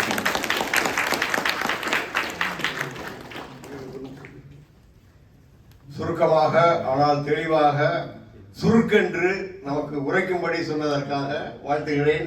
பேராசிரியர் இலக்குவன் தமிழ் அவர்கள் இந்த பரிசை வழங்குவார்கள்.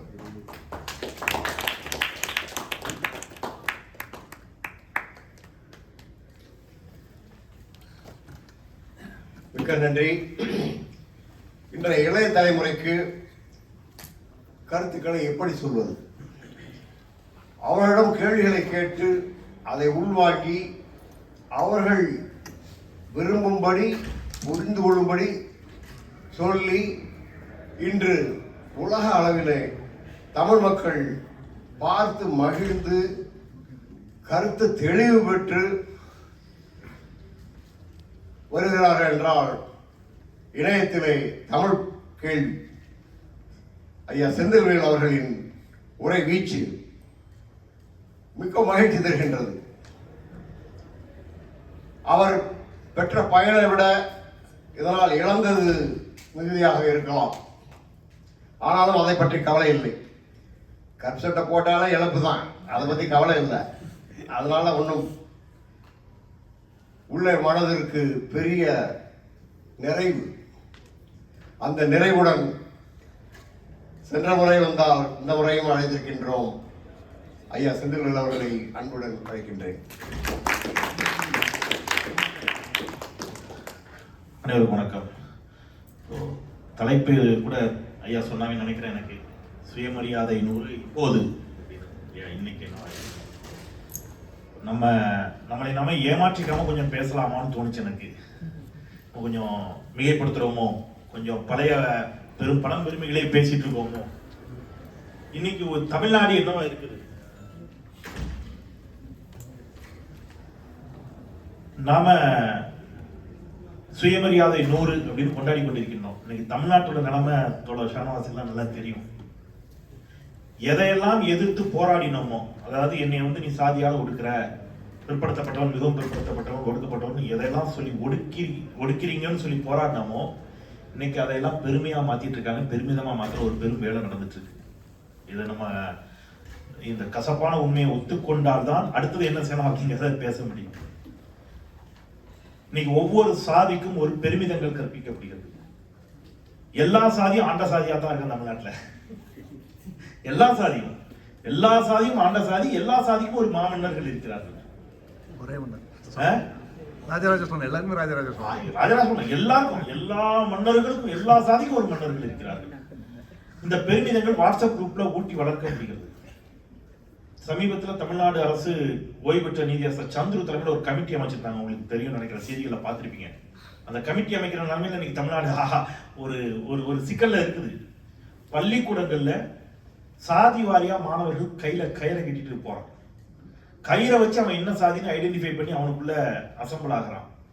நான் படித்த பள்ளிக்கூடம் வள்ளியூர்ல கண்காரியா பள்ளிக்கூடத்துல சின்னத்துறை என்ற மாணவனையும் அவனுடைய சகோதரியும் சக மாணவர்கள் வீடு புகுந்து வெட்டுகிறார்கள். அப்ப நாம இன்னும் அதிகமாக பெரியார் தேவைப்படுகிறார், சுயமரியாதை தேவைப்படுகிறது. இன்னும் அதிகமாக நம்ம வேலை செய்ய வேண்டிய தேவை நமக்கு இப்பொழுது வந்திருக்கிறது அப்படிங்கிற ஒரு ஒரு ஒரு இக்கட்டான நிலைமையில நம்ம இருக்கிறோங்கிறத ஒத்துக்கொண்டு அடுத்த கட்டத்துக்கு நடந்தா நல்லா இருக்கும் அப்படின்னு தான் தோணுது. இப்ப சுயமரியாதைன்னா என்ன அப்படிங்கிறத இப்ப நம்ம பேசலாம். எல்லாருக்கும் தெரிஞ்சதான், பெரிய சொன்ன மாதிரி எல்லோரும் ஆளுமைகள் தான் பெரியாரை உணர்ந்தவர்கள். இப்ப எனக்கு அது எங்கே இருந்து வந்துச்சு, ஒரு சின்ன சின்ன வித்து தானே எல்லாருக்கும்.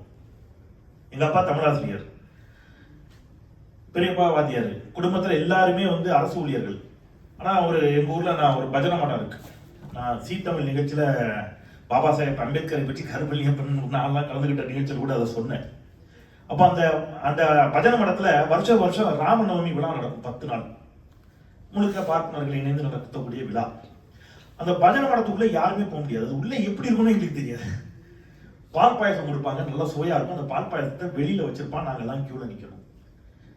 என்னை விட சின்ன பசங்கள்லாம் என்ன பண்ணுவாங்கன்னா உள்ள போய் வாங்கிட்டு போவான். அவனுக்கு அந்த இதெல்லாம் கட்டி விட்டுருப்பாங்க, நாமும் போட்டிருப்பான், அங்கேயும் இங்கேயும் ஓடுவான், நம்மளோட கிளறார வேற இருப்பான்.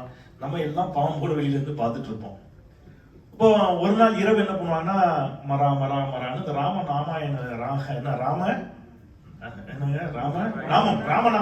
நாமத்தை பாராயணம் பண்ற நிகழ்ச்சி அது பண்ணுவாங்க இரவு.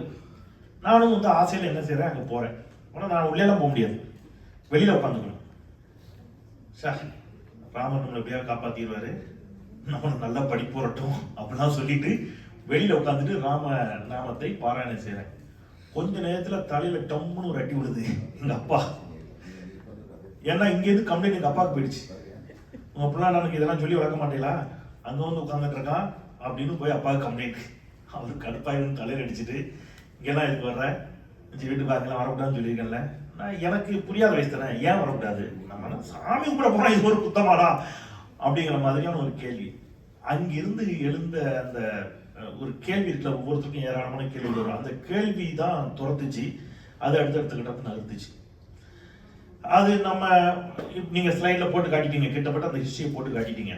ஆனா இன்னைக்கு என்னவா இருக்கு, இன்னைக்கு தைரியமா பேச முடியுதா தமிழ்நாட்டில் அப்படின்னா அந்த பையன் இருந்திருக்கணும்ல. இப்ப டிஜிட்டல் மீடியால நாங்க பாக்குறோம், நீங்க எல்லாருமே பார்த்துருப்பீங்க. டிஜிட்டல் மீடியால தைரியமா ஒரு பார்ப்பனர் சொல்லுகிறார். நான் கோயம்புத்தூருக்கு போனேன், ஒரு கவுண்டர் ஆத்துல தான் தங்கினேன்.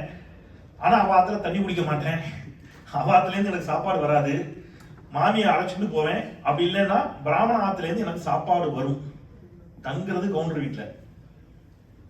எல்லா கவுண்டருக்கும் கோவம் இருக்கணும் இல்ல, யாருக்கும் கோவம் இல்லை. ஏன்னா எங்க வீட்டுல தங்குவே, என் வீட்டுல சாப்பிட மாட்டேயாடான்னு யாராவது கேட்டிருக்கணும், கேட்கல. இன்னொரு பார்ப்பனர் பேசுனது வருது, சுயமரியாதை நமக்கு மலிங்கி போச்சாங்கிற கேள்வியை நான் எழுப்புறேன். இன்னொரு பார்ப்பனர் சொல்றாரு, எங்க தாத்தா அப்ப ஒரு குறிப்பிட்ட சமூகத்தை சொல்லிட்டு சொல்றாரு. ஏன்னா இப்ப அவர் சொன்னவரை விட்டான். இப்ப பிரச்சனை தமிழ்நாடு என்ன ஆயிடுச்சுன்னா சொன்னவரை விட்டுருவான். அவர் சொன்னாருன்னு நான் சொன்னா அடுத்தது எனக்கு என்ன நோக்கி வரும், நீ உன்னை கேவலப்படுத்துறான் அவன்டா, உன்னை அசிங்கப்படுத்துறான் அவன், உன் சுயமரியாதையை குத்துனவன் அவன், அவன்கிட்ட போய் கேட்கறதுக்கு வக்கு இல்ல, வண்டியை திருப்பி ஏன்டா நம்மகிட்ட வரையும் நம்ம கேட்கணும். அவர் சொல்றாரு அந்த சமூகத்தை சொல்லி. அவர் அக்ரஹாரத்துக்குள்ள வந்துட்டார். எங்க தாத்தா என்ன பண்ணாரு தெரியுமா, தலைகீழ கட்டி வச்சு அடின்னு அடிச்சார், வெளுன்னு வெளுத்து விட்டார். இப்பெல்லாம் அப்படி முடியுதோன்னு அப்படிங்கிறாங்க. டேய் உங்க சாதிக்காரலாம் எங்கடா இருக்கிறீங்கன்னு நான் தேடுறேன். இப்ப அரசு ஒண்ணு சொல்லுதுங்கயா, கயிறு கட்டாதீங்கடா படிங்கடாங்குது. அதை எடுத்து எல்லா சாதிக்காரனும் வர்றான். அங்க அவன் ஜாதிக்காரன் ஒருத்தன் கழி ஊத்திக்கிட்டு இருக்கான். எங்க தாத்தா கட்டி உழிச்சாரு, இப்ப முடியலேங்கிறான். சுயமரியாதை எங்க இருக்கு, கிலோ என்ன விலைன்னு அந்தந்த சமூகங்களை பார்த்து நான் இங்க கனத்த இதயத்தோட கேட்கிறேன். தமிழை வைத்து பிளப்பு நடத்தி கொண்டிருக்கக்கூடிய ஒருத்தர் தமிழ்நாட்டில் இருக்கிறார். ஒருத்தர் தான் இருக்காரான்னு கேட்காதீங்க, நிறைய பேர் இருக்கிறாங்க. அதுல ஒருத்தர் முக்கியமா இருக்கிறாருன்னு வச்சுக்கோங்க. ஒரு பார்ட்னர் சங்கத்தினுடைய தலைவர் ஒருத்தர் சமீபத்தில் பேசுறாரு. நான் ஒரு ஆத்துக்கு போயிருந்தேன். இந்த மாமி இப்படி பேசிட்டாங்க, ரொம்ப கஷ்டமா போச்சு. நானும் கெட்ட வார்த்தையில திட்டி போட்டு போல இருக்கு. ஆனா அவனால ஆரம்பிச்சு எல்லா வார்த்தையும் சொல்லி மாமி திட்டிட்டு போல இருக்கு. இவர் என்ன பண்ணாரு தெரியலன்னு யோசிச்சா, மாமி சொல்லிடுது, குழந்தை மாமா வந்திருக்கிறார், தண்ணி கொடுன்னு சொல்லிடுச்சு. தண்ணி கொடுக்க சொல்லி குடிக்க. நான் கேட்டேன், மாமி நீங்க இப்படி பேசலாமா? தீர்த்தம் கொடுங்கோ ஜலம் கொடுங்கோன்னு சொல்லக்கூடாதா? தண்ணி விடுங்கோன்னு சொல்றீங்களே, இதெல்லாம் யூடியூப்ல இருக்கு, எல்லாம் பேச தண்ணி விடுங்கோன்னு சொல்றேன்னு நான் கேட்டேன் அப்படின்னு சொல்லிட்டு அவர் சொல்றாரு. அதுக்கு அந்த மாமி சொன்ன பதில், மாமா என்ன பண்றது, இந்த ஆபீஸுக்கெல்லாம் போயிட்டு வர்றேன், பஸ்ல எல்லாரோடையும் பழகுறேன், இந்த பாலா போன சனியை என் வாயில வந்து ஒட்டின்னு கொடுத்துன்னு அந்த மாமி சொல்லுது. இந்த பாலா போன சனியை எது? தமிழ். அங்க ஒருத்தர் இருக்கிறார், நம்ம கிட்ட எல்லாம் சண்டைக்கு வருவார். அவருக்கு இதுக்கு கோபம் வந்திருக்கணும், கோபமே வரல. தமிழ் தமிழ் என்று அதை வைத்து அரசியல் செய்யக்கூடியவர்களுடைய சுயமரியாதை என்ன ஆயிற்று அப்படிங்கிற கேள்வியை இப்ப கேட்க வேண்டியிருக்கு. இப்போ கடந்த சில மாதங்களுக்கு முன்பு தோல்சிலை போராட்டத்தினுடைய 200வது ஆண்டு விழா. அந்த 200வது ஆண்டு விழாவை, தோல்சிலை போராட்டம், அதனுடைய வரலாறு என்ன என்பதை பற்றி தமிழ்நாடு முழுக்க பேசியிருக்கோம். பேச முடியாது, ஏன்னா பாடத்திட்டத்திலேருந்து எடுத்து போராட்டம் பண்றான். நீங்க சொன்னீங்க, தன்னுடைய மார்பை அறுத்து வாழை இலையில் வைத்து கொடுத்த வரலாற்றை நம்ம படிச்சிருக்கோம். அவ்வளவு போராட்டங்கள், அதை ஏன் இப்ப பேசுறேன்னு கேட்கிறான். அப்படி இல்லைன்னு சொல்றான், இருந்தாலும் அதை பேசாதேங்கிறான். அப்ப நீங்க யாருன்னா, நாங்க எல்லாரும் ஆண்ட பரம்பரைங்க. அப்போ நீங்க ஒரு விதம் இங்க வந்து ஒரு பிரச்சனை வந்துடுச்சு. இப்ப பெரியாருக்கு எதிராக தமிழ்நாட்டில் ஒரு பெரிய அரசியல் நடக்கிறது, கருஞ்சட்டங்களுக்கு எதிராக ஒரு பெரிய அரசியல் நடக்கிறது. அது என்ன அரசியல்னா, இவன் தான் உன்னை கேவலப்படுத்துறாங்க. இப்படிலாம் இருந்துச்சு, நீங்க ஸ்லைடு போட்டீங்க இல்லையா, என்ன நடந்துச்சுங்கிறத, சேரன் மகாதேவி குருகுலத்துல என்ன நடந்துச்சு நீங்க சொல்றீங்க. இப்ப சேரன் மகாதேவி குருகுல பிரச்சனை இல்ல, சொல்ற நீங்க பிரச்சனை. நீங்க தமிழர்களை ஏன் கவலைப்படுத்துறீங்கிறான். இப்படி நடக்க போய் தானடா நடந்துச்சுன்னு சொன்னா அது புரியல. ஒவ்வொரு வாட்ஸ்அப் குரூப்லயும் ஏதாவது ஒரு சாமி பேர்ல ஒரு வாட்ஸ்அப் குரூப் தமிழ்நாட்டில் ஆரம்பிக்கப்படுகிறது, அல்லது குலதெய்வங்களின் பேரில் தமிழ்நாட்டில் ஆரம்பிக்கப்படுகிறது. அதன் பேர்ல நடக்கிற அரசியல் வேறையா இருக்குது, பயமா இருக்குது. இப்ப நம்ம எல்லாருக்குமே ஒரு வியாதி இருக்குல்ல, மனசாட்சியோட திறந்த மனசோட பேசுவோமே. கொஞ்ச நேரம் பேச ஆரம்பிச்சோம்னா அவன் என்ன ஆட்கள் கண்டுபிடிக்கிறதுல ஒரு ஆர்வம் வருது இல்லையா? அப்புறம் நமக்கு எந்த ஒரு அங்கன்னா அவரெல்லாம் உங்களுக்கு கொஞ்சம் சொந்தமா? இப்ப என்கிட்ட எல்லாம் பல பேர் மண்டை காஞ்சி உட்கார்ந்துட்டு இருக்கிறான். ஆமா, யாருங்க என்ன என் பிள்ளை என்ன பண்ணும்னா, வன்னியரசு மாமா, ஹாஜாகனி மாமா, மதிவதனி அத்தை, மண்டை காயிறான். ஒரு பாயி மதிவனி என்ன வரப்பான்னு தெரியலையே அப்படின்னு ஒரு குழப்பம். இவ்வளவு தூரம் இன்னைக்கு வந்து என் குழந்தை ஸ்கூலுக்கு போறா, ஸ்கூல்ல ஒரு பார்ப்பன சிறுவன், அவனும் விக்டிம் பாவம். அவன் வந்து என் பாப்பா ஒரு நாள் வந்து கேட்கறா, 6th படிக்கும்போது, இல்லப்பா சாதினா என்னப்பான்னு வந்து கேட்கறான். யாருப்பா அவனுக்கு சொன்னா என்ன நடந்துச்சுன்னா, ஸ்கூல்ல அந்த பையன் சொல்லியிருக்கான், நாங்கெல்லாம் வசந்தவங்க. இவன் கேட்டிருக்கா எப்படி அப்படின்னு இருக்கா, நாங்கெல்லாம் வெஜிடேரியன் அப்படின்னு இருக்கான் அவன். இவன் சொல்றான், அப்பா வெஜிடேரியனா, நாளையில இருந்து நானும் வெஜிடேரியனா மாறுறேன், என்னை உயர்ந்தவனு ஒத்துக்கணும், அந்த பையன் அப்பாட்ட கேட்டு வர சொல்லு, நான் வெஜிடேரியன். இப்ப நீங்க சொன்னீங்கல்ல டிஸ்கிரிமினேஷன் எப்படி போடப்பட்டது, அப்போ வந்து ஒண்ணு போட்டாங்க, நீங்க பஞ்சமர்கள் இவர்கள் எல்லாம் இந்த வீதிகளுக்குள் வரக்கூடாது. இப்ப போடுறான் ஃபார் வெஜிடேரியன் ஒன்லி. சென்னையில நான் அடிக்கடி கேட்டிருக்கேன், ஃபார் வெஜிடேரியன் ஒன்லின்னு போட்டிருக்க.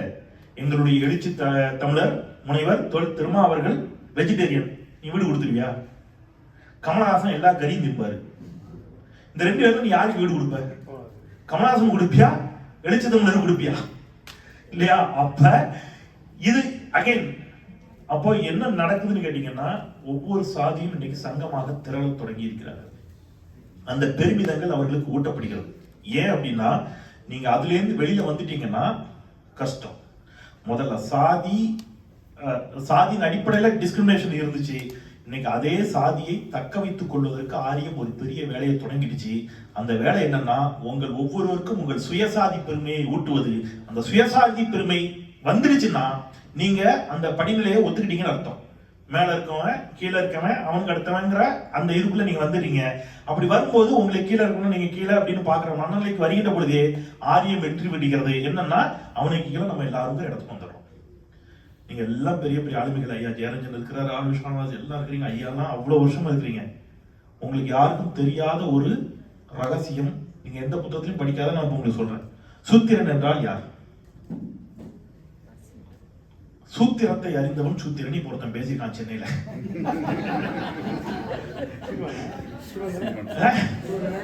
சூத்திரத்தை அறிந்தவன் சூத்திரன் அப்படின்னு ஒரு சினிமா இயக்குனர். சூத்திரன்னா கிடையாது. அதெல்லாம் வந்து ஐயோ பாவம், அவர்களை ஏன் போய் இதெல்லாம் தொல்லை பண்றீங்கிறான். அவங்க தானே எங்களை தொல்லை பண்ணாங்க ஒரு காலத்துலன்னு சொல்ற இடம் வந்து மாறி போச்சு. நான் கூட கேட்டேன், என்ன சூத்திரம்? பிதாகரஸ் தியரியா? என்ன சூத்திரம்டா? ஆனா அது சொல்ல தெரியாது. அது வந்து அப்போ அப்படி ஒண்ணு இல்லவே இல்லைன்னு மக்கள் எப்படியெல்லாம் ஏமாற்றப்படுகிறாருங்க. நான் நேரடியில என் நிலைமையெல்லாம் யாரும் வரக்கூடாது, நெறியாளராக இருக்கிறதுலாம் ஒரு பெரும் தண்டனை ஐயா. ஒரு நிகழ்ச்சியில ஒருத்தர் வந்து சொல்றாரு, ஆலய நுழைவு போராட்டத்தை பத்தி சர்ச்சை வருது. அப்போ அவர் சொல்றாரு, ஆலய நுழைவு போராட்டத்தை நடத்தியவரே வைத்தியநாத ஐயர் தான். நீங்க பார்ப்பனர்கள் என்று சொல்கிறீர்கள், வைத்தியநாத ஐயர் மட்டும் இல்லை என்றால் இவர்கள் எல்லாம் ஆலயத்திற்கு நுழைந்திருக்க மாட்டார்கள். இப்ப நான் சொன்னேன், ஐயா அவரே கூட்டு போனாருன்னு ஃபுல் கிரெடிட் அவருக்கே கொடுத்துருவோம், மற்றவங்களுக்கு அந்த கிரெடிட் வேண்டாம். கூட்டு போனவர் அவர் அப்படின்னா அது வரைக்கும் வரக்கூடாதுன்னு ஒன்னும் தடுத்து வச்சிருக்காங்கல்ல, அது யாருன்னு சொல்லுங்க. என்ன பதில் வந்து தெரியுமா ஐயா? வேற யாரு? இந்த ஈவே ராமசாமி நாயக்கர். நேரலையில இப்போ நமக்கு என்ன அசைன்மெண்ட் ஆயிடுச்சுன்னா, இவர் சொல்லலைங்கிறத மறுக்க வேண்டிய இடத்துக்கு நீங்க பேசுறீங்க.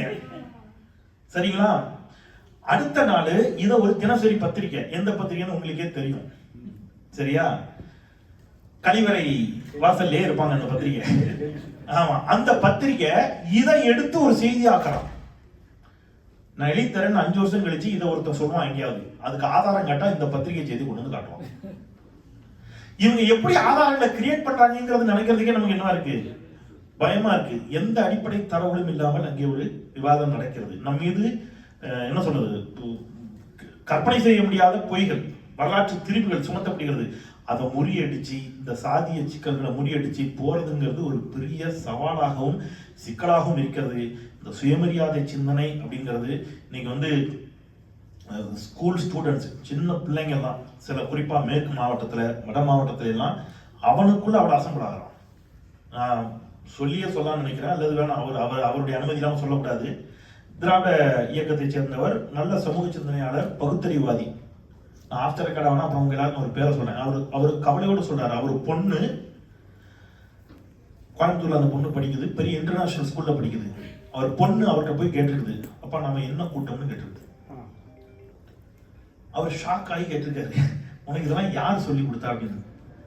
இன்னும் என்ன இவ்வளவு படிக்கிற உனக்கு என்ன கூட்டம் கூட தெரியாது என்று அந்த பெண் குழந்தைகள் அந்த பெருமிதங்களை பேசுகிறார்கள் அவர்களுக்குள்ளாக. இப்படி ஒவ்வொரு இடத்திலும் இடைநிலை சமூகங்களில், பிற்படுத்தப்பட்ட மிகவும் பிற்படுத்தப்பட்ட சமூகங்களுக்குள் அவருடைய சுயமரியாதை சிந்தனை அவர்களையும் அறியாமல் மழுங்கடிக்க செய்யப்பட்டு கொண்டிருக்கிறது. இந்த கடினமான காலகட்டத்தில் நாம இருந்து கொண்டிருக்கிறோம் அப்படிங்கிறத சொல்லிட்டு, நான் வந்து இந்த நேரத்தில் இந்த மாதிரியான ஒரு நிகழ்வு, ஒரு சிறப்பு வாய்ந்த நிகழ்வு, அவசியமான நிகழ்வு, இதை தொடர்ந்து எடுத்துச் சொல்லும், தமிழ்நாட்டிலும் எடுத்துச் சொல்லும் என்று சொல்லி, தமிழ் கேள்வி 6 லட்சம் சொந்தங்களை எட்டியிருக்கிறது. தம்பிக்கு வந்து கேக் வாங்கிட்டு வந்திருக்கிறாங்க. ஸோ உங்க முன்னாடி அதையும் அதை கட் பண்ணிடலாம்னு நினைக்கிறேன் உங்க முன்னாடியே. ஸோ அந்த சந்தோஷத்தையும் உங்ககிட்ட சொல்லி, அது வந்து ஆக்சுவலி ஆரம்பிச்சு சுயமரியாதைக்கு தமிழ் கேள்வி ஒரு சான்று. ஏன்னா நீ இப்படித்தான் இருக்கணும், இதைத்தான் பேசணும், இதை பேசக்கூடாதுன்னு சொன்ன பொழுது, போடா நீயும் ஆச்சு உங்க வேலையாச்சு கிறிஸ்துவரை போட்டு ஆகஸ்ட் 15ஆம் தேதி நான் வெளியில வந்தேன். தமிழ் கேள்வியை சுயமரியாதையோடு ஆரம்பித்தேன். சுயமரியாதை சிந்தனை கொண்ட 50,000 சொந்தங்கள் தமிழர்கள் 12 மணி நேரத்தில் ஆதரவு தந்தார்கள். அடுத்த சில மாதங்களில் அது லட்சங்களை தொட்டி இப்பொழுது 6 லட்சத்தை கடந்து சென்று கொண்டிருக்கிறது. ஸோ உங்களோடு சேர்ந்து அதை இங்க கேக் வெட்டி மகிழ்வது பெருமகிழ்ச்சி. ஜெயரங்க சார் முன்னாடி வந்துங்க. ரெடி பண்ணுங்க ஐயா, கேக் ரெடி பண்ணுங்க. இப்போ வந்து இந்த நிகழ்ச்சியோட முக்கியமான பங்கு ஐயா சொல்லிட்டாங்க. அதாவது நம்ம ஒவ்வொருவருக்கும் கடமை இருக்கு. இங்க வந்து பேசிட்டு கைத்தட்டு போறதுக்காக நாம வரல. இன்றைய தமிழகம் எங்கே இருக்கிறது என்பதை பச்சையாக சொல்லிவிட்டார். அது யார் செய்யறது? யாரு? நம்ம ஆளுங்க, நம்ம உடன்பிறப்புகள். அதனால அது சொல்ல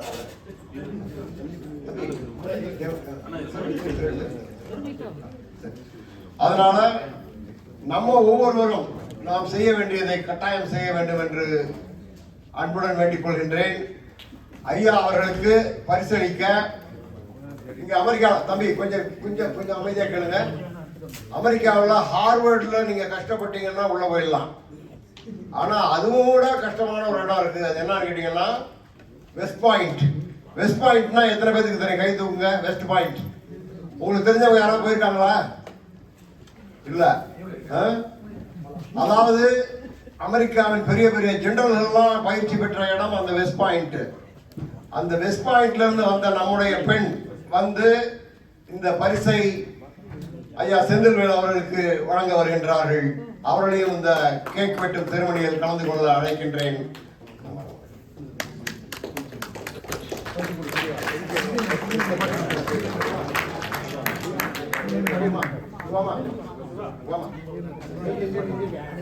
கொஞ்சம் கொஞ்சம் பாதை தம்பி கொஞ்சம் பாதை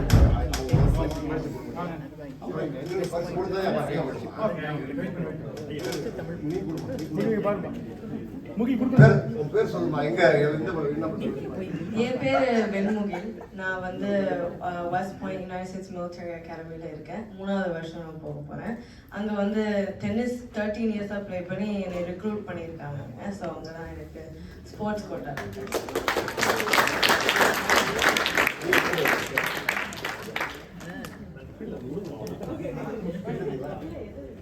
எப்படியாவே அவங்க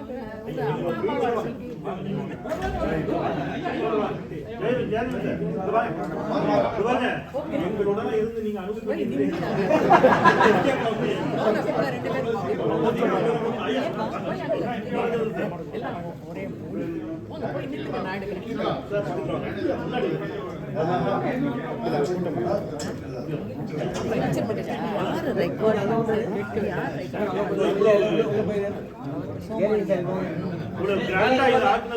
ஐயா செந்தில்வேல் வாழ்க! ஐயா செந்தில்வேல் வாழ்க! ஐயா செந்தில்வேல் வாழ்க! நிறைய சப்ஸ்கிரைபர் வரணும். உங்களுடைய விஸ்கான் சிவா பாலா உங்களுடைய அன்புக்கு நன்றி. நீங்க கேட்பீங்க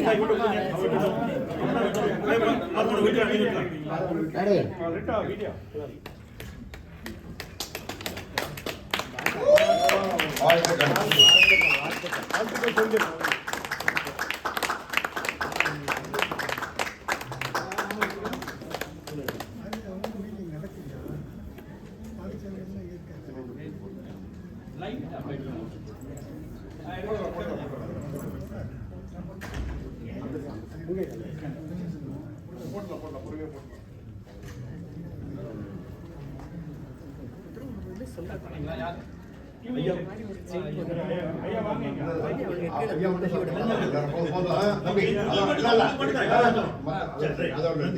அனைவரும் அமர்வாறு அன்போடு கேட்டுக்கொள்கின்றேன். வாங்க வாங்க. வாழ்த்துக்கள் வாழ்த்துக்கள். நன்றி தம்பி. அப்படியே நீங்க சாப்பிட்டீங்களா? நீங்க யாருக்காக விட்டுணுமா? பேராசிரியர் இலக்கோன் தமிழ் அவர்களை அழைக்கின்றேன். எல்லாம் உட்காருங்க ப்ளீஸ். நன்றி.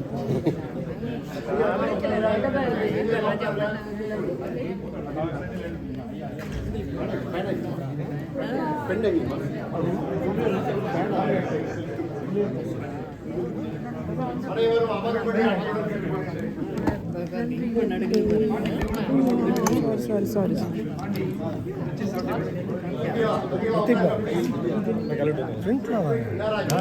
வேற மாதிரி இருந்தீங்க. வணக்கம். ரொம்ப அருமையான உரைகளை நீங்கள் கேட்டுக்கொண்டிருக்கின்றீர்கள். பெரியாருக்கு நாம் செய்கின்ற நன்றி கடன் என்ன அப்படின்னா, பெரியார் இறந்து 50 ஆண்டுகள் ஆகிவிட்டன. அடுத்து பெரியார் பாராட்டுகின்ற அளவிற்கு நாம் என்ன செய்ய வேண்டும்? அவர் கண்ட கனவுகளை நினைவாக்க வேண்டும். அவர் கண்ட கனவுகளிலே மிக முக்கியமான கனவு என்ன தெரியுமா? சாதிகள் ஒழிய வேண்டும். தமிழரின் பெருமையை, தமிழனின் அருமையை ஒழித்து வருவது இந்த சாதி. இந்த சாதியை எப்படி ஒழிப்பது என்றால், சாதி மறுப்பு திருமணங்களால் மட்டுமே சாதியை ஒழிக்க முடியும்.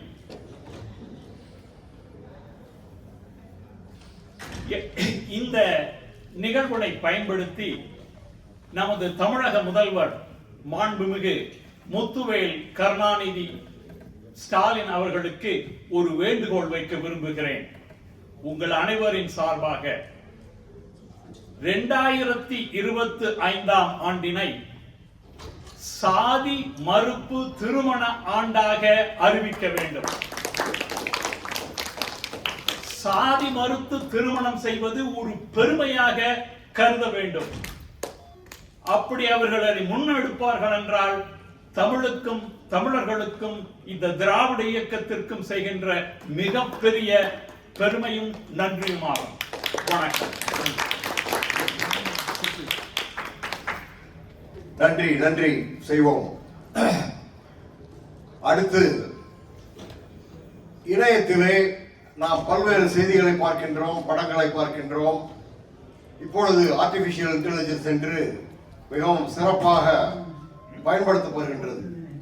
அது எங்கே போகின்றது என்பது நமக்கே தெரியாது, பெரிய அறிஞர்களுக்கே தெரியாத அளவிற்கு இருக்கிறது.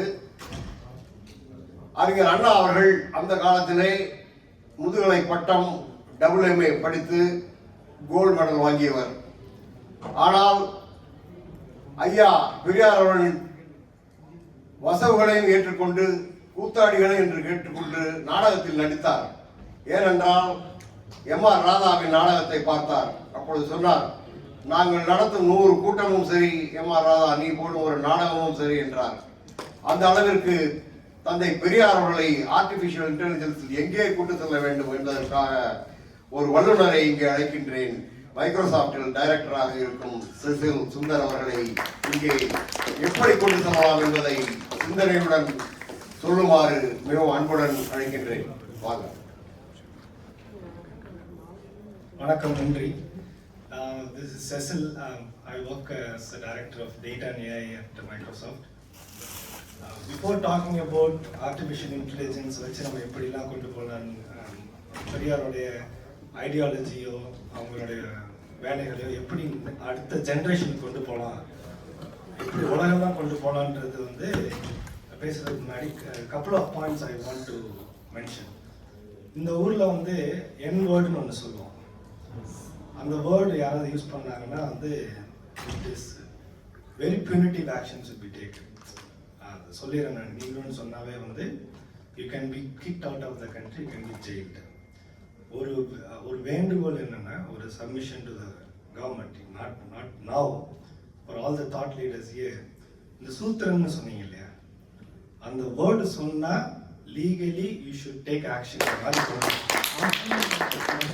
இது வந்து நம்மளுக்கு புரிய மாட்டேங்குது. நீங்க வந்து we cannot brush it out. சும்மா நம்ம அந்த வேர்டு இருக்கிறதுனால தான் நான் சொல்றீங்க.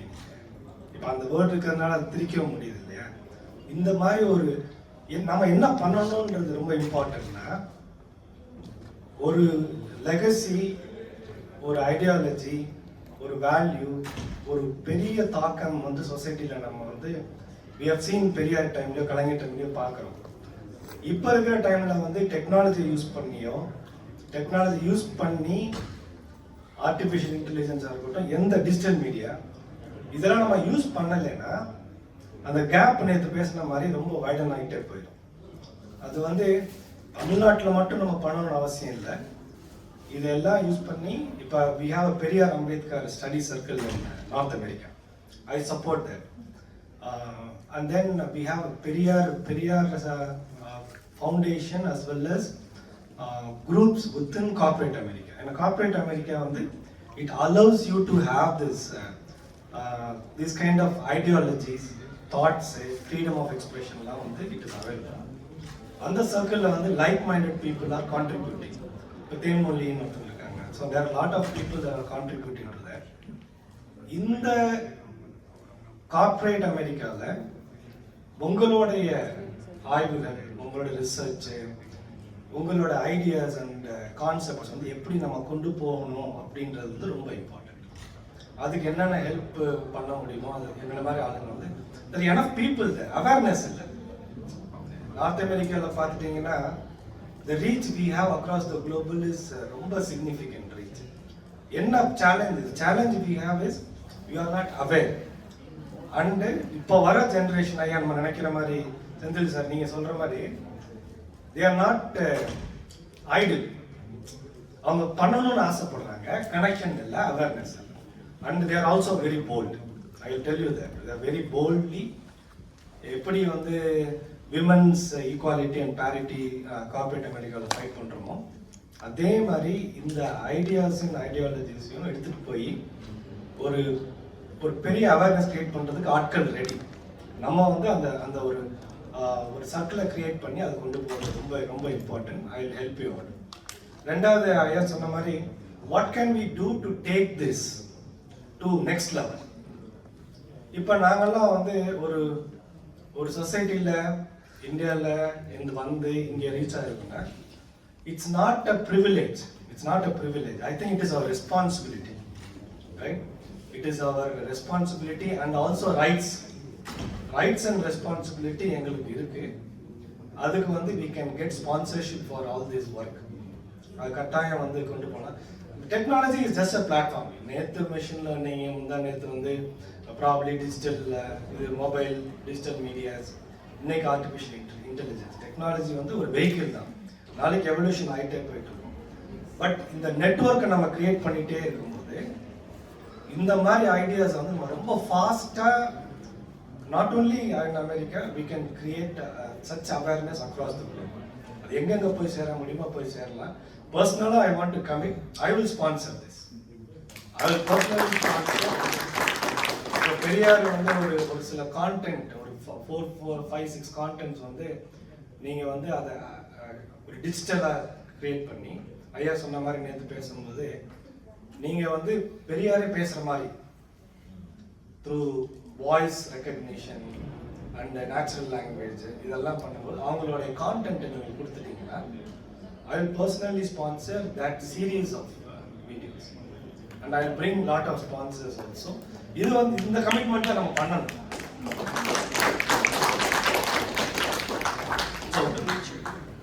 You can connect with me any day.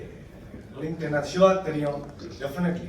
ஏன்னா எனக்கு what is happening right now is fear-ஏ கிடையாது. இந்த ஜென்ரேஷன் வந்து நம்ம தமிழ்நாட்டில் அந்த ஃபியர் இருக்கலாம், இங்கே வந்து அந்த ஃபியர் இல்லை, அவேர்னஸ். ஏன்னா இங்கே வந்து country freedom of expression, free country அப்படின்னு தான் சொல்லுவோம், ஃப்ரீ லேண்ட் எல்லாமே. ஸோ இங்கே நம்ம யூட்டிலைஸ் பண்ணால் தான் தி impact will be much larger. அதை கட்டாயம் நம்ம பண்ணணும். And whoever has ரீப் the benefits வந்து ஆஃப் பெரியாரிசம், இந்த கலைஞர் நான் தான் சொன்னேன். நெக்ஸ்ட் ஸ்டெப் என்ன பண்ணணும்னா, அந்த எப்படி நான் சூத்திரன்ற வேர்டு நீங்கள் பேன் பண்ணணும். இந்த ஊரில் பேன் பண்ணதுனால தான் அந்த ஃபர்ஸ்ட் ஸ்டெப் வந்து என்வேர்டு. அந்த என்வேர்டை பேன் பண்ணதுனால தான் people can not use that. Use பண்ண விடாமல் பண்ணிட்டீங்கன்னு வச்சுங்க, அதே நீங்கள் எடுத்துருவீங்க. ரெண்டாவது கரிக்குலம். என்ன நம்ம பேசினாலும் as an individual we can talk continuously. என்னோட honest submission is the easiest way to sustain an ideology, the easiest way to propagate an ideology. ஐடியாலஜின்றது நம்ம வந்து ஒரு டேமேஜ் பண்ணுற ideology. This is an ideology that gives equality, empowerment, enablement, everything, social equity also. இது எப்படி கொண்டு போனோம்னா we have to start from the curriculum. So இது வந்து ஒரு ஃபவுண்டேஷன் வேலையோ ஒரு இண்டிவிஜுவல் வேலையோ கிடையாது. இது வந்து it's when you have the power we have to use it. அது ஒரு கரிக்குலமாக நம்ம கொண்டு போயிட்டோம்னா this will be such an opportunity. அதோடு சேர்ந்து when you combine technology, when you combine the network, this unparalleled scale we can achieve and we are ready to do that. And நான் சொல்லிட்டேன், I am willing to sponsor and I can bring the right people to sponsor this thing. There are enough people around who can support the cause. We will do everything that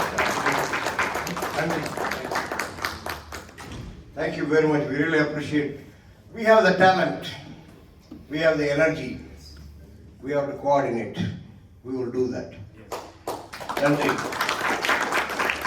ஐயா செந்தில்வேல் அவர்கள் ஐயா பரிசீலிக்குமாறு கேட்டு.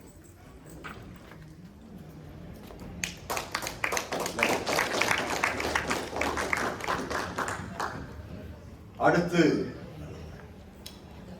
நான் சொன்ன மாதிரி தந்தை பெரியார் அவர்கள் மகிழ்ச்சியூறும் செய்தியாக பெண் ஆளுமைகள் தமிழ்நாட்டிலும் அமெரிக்காவிலும் ஐரோப்பா மற்ற நாடுகளிலும் தமிழகத்திலே வளர்ந்து வருவது நமக்கெல்லாம் மிகவும் மகிழ்ச்சியாக இருக்கிறது. அப்படிப்பட்ட எழுத்தாளர் அம்மையார் வெண்ணிலா அவர்களை அன்புடன் அழைக்கின்றேன்.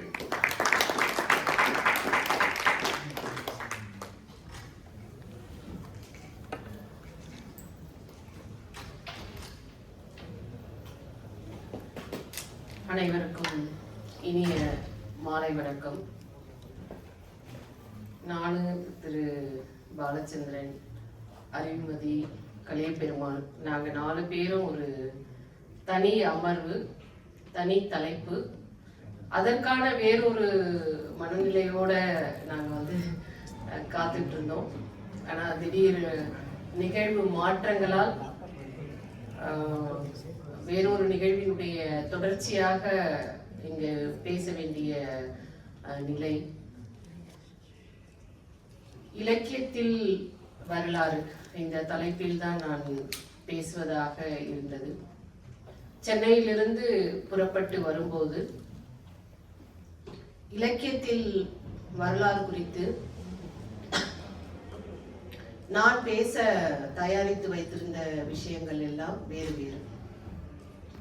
அடிப்படையில் இலக்கியத்தில் இருந்து நம்முடைய தமிழினுடைய, தமிழ் சமூகத்தினுடைய வரலாறை எந்தெந்த இலக்கியத்திலிருந்து எடுத்துக்கொள்ள முடியும், சங்க இலக்கியங்களில் எந்தெந்த அரசர்களுடைய பெயர்கள் குறிப்பிடப்பட்டுள்ளன, அங்கு வருகின்ற நிலம், நாடு, பிறகு பக்தி இலக்கிய காலத்திலிருந்து, சோழர்கள் காலத்திலிருந்து இன்றைக்கு வரைக்கும் எழுதப்பட்டிருக்கின்ற இலக்கியங்களில் இருந்து ஒரு வரலாற்றை எப்படி எடுத்துக்கொள்ள முடியும்.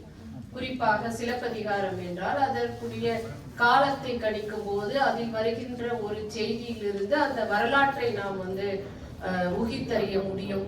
இப்படியாகத்தான் நான் என்னுடைய பேச்சை கட்டமைக்கலாம் என்று திட்டமிட்டிருந்தேன். ஆனால் நேற்று இங்கு நிகழ்வுக்கு வந்த பிறகு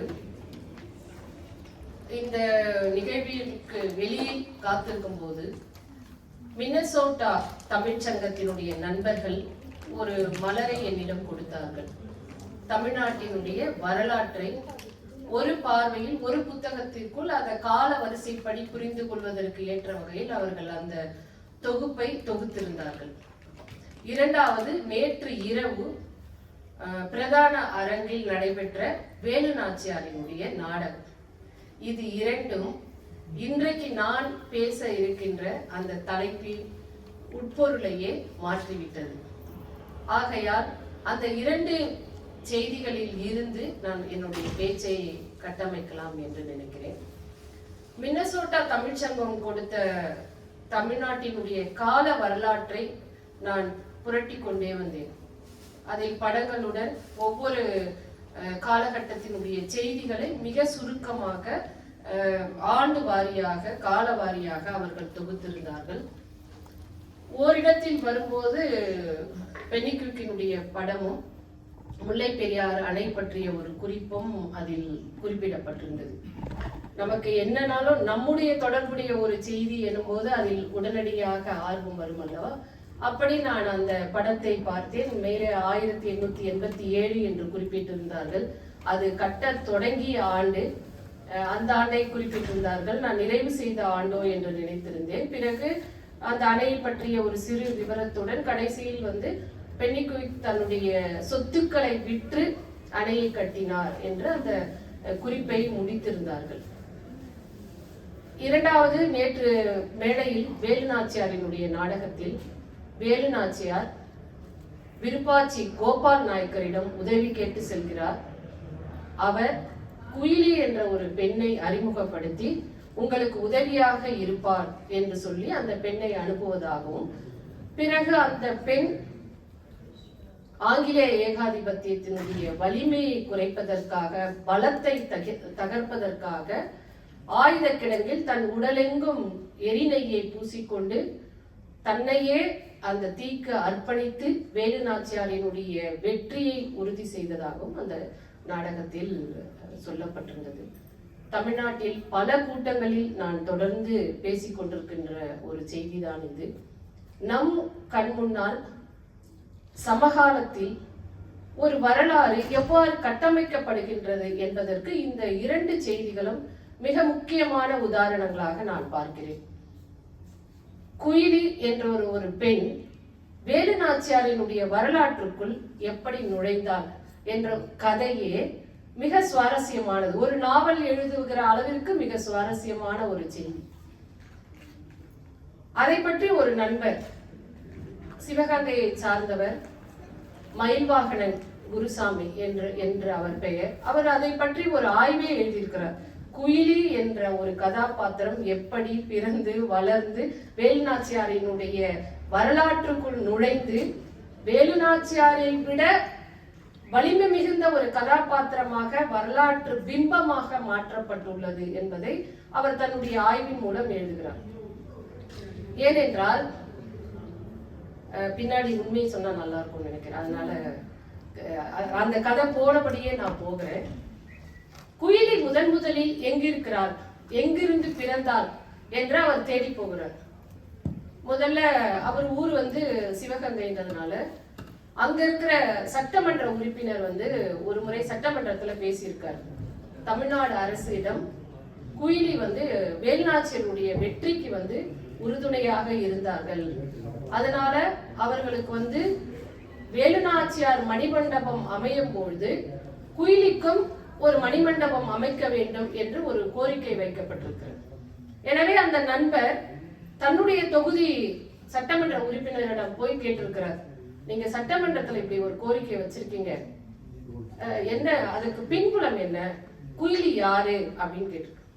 அப்ப அவர் என்ன சொல்லியிருக்காருன்னா, இன்னொரு நாடாளுமன்ற உறுப்பினருடைய பெயரை சொல்லி அவர் நாடாளுமன்றத்துல பேசினாரு, அந்த உரையினுடைய குறிப்பில இருந்துதான் நான் இங்க தமிழ்நாட்டுல பேசினேன் அப்படின்னு. அப்போ அவர் நாடாளுமன்ற உறுப்பினரை போய் பார்க்கிறார். அவர் என்ன சொல்றாருன்னா, நானா பேசல,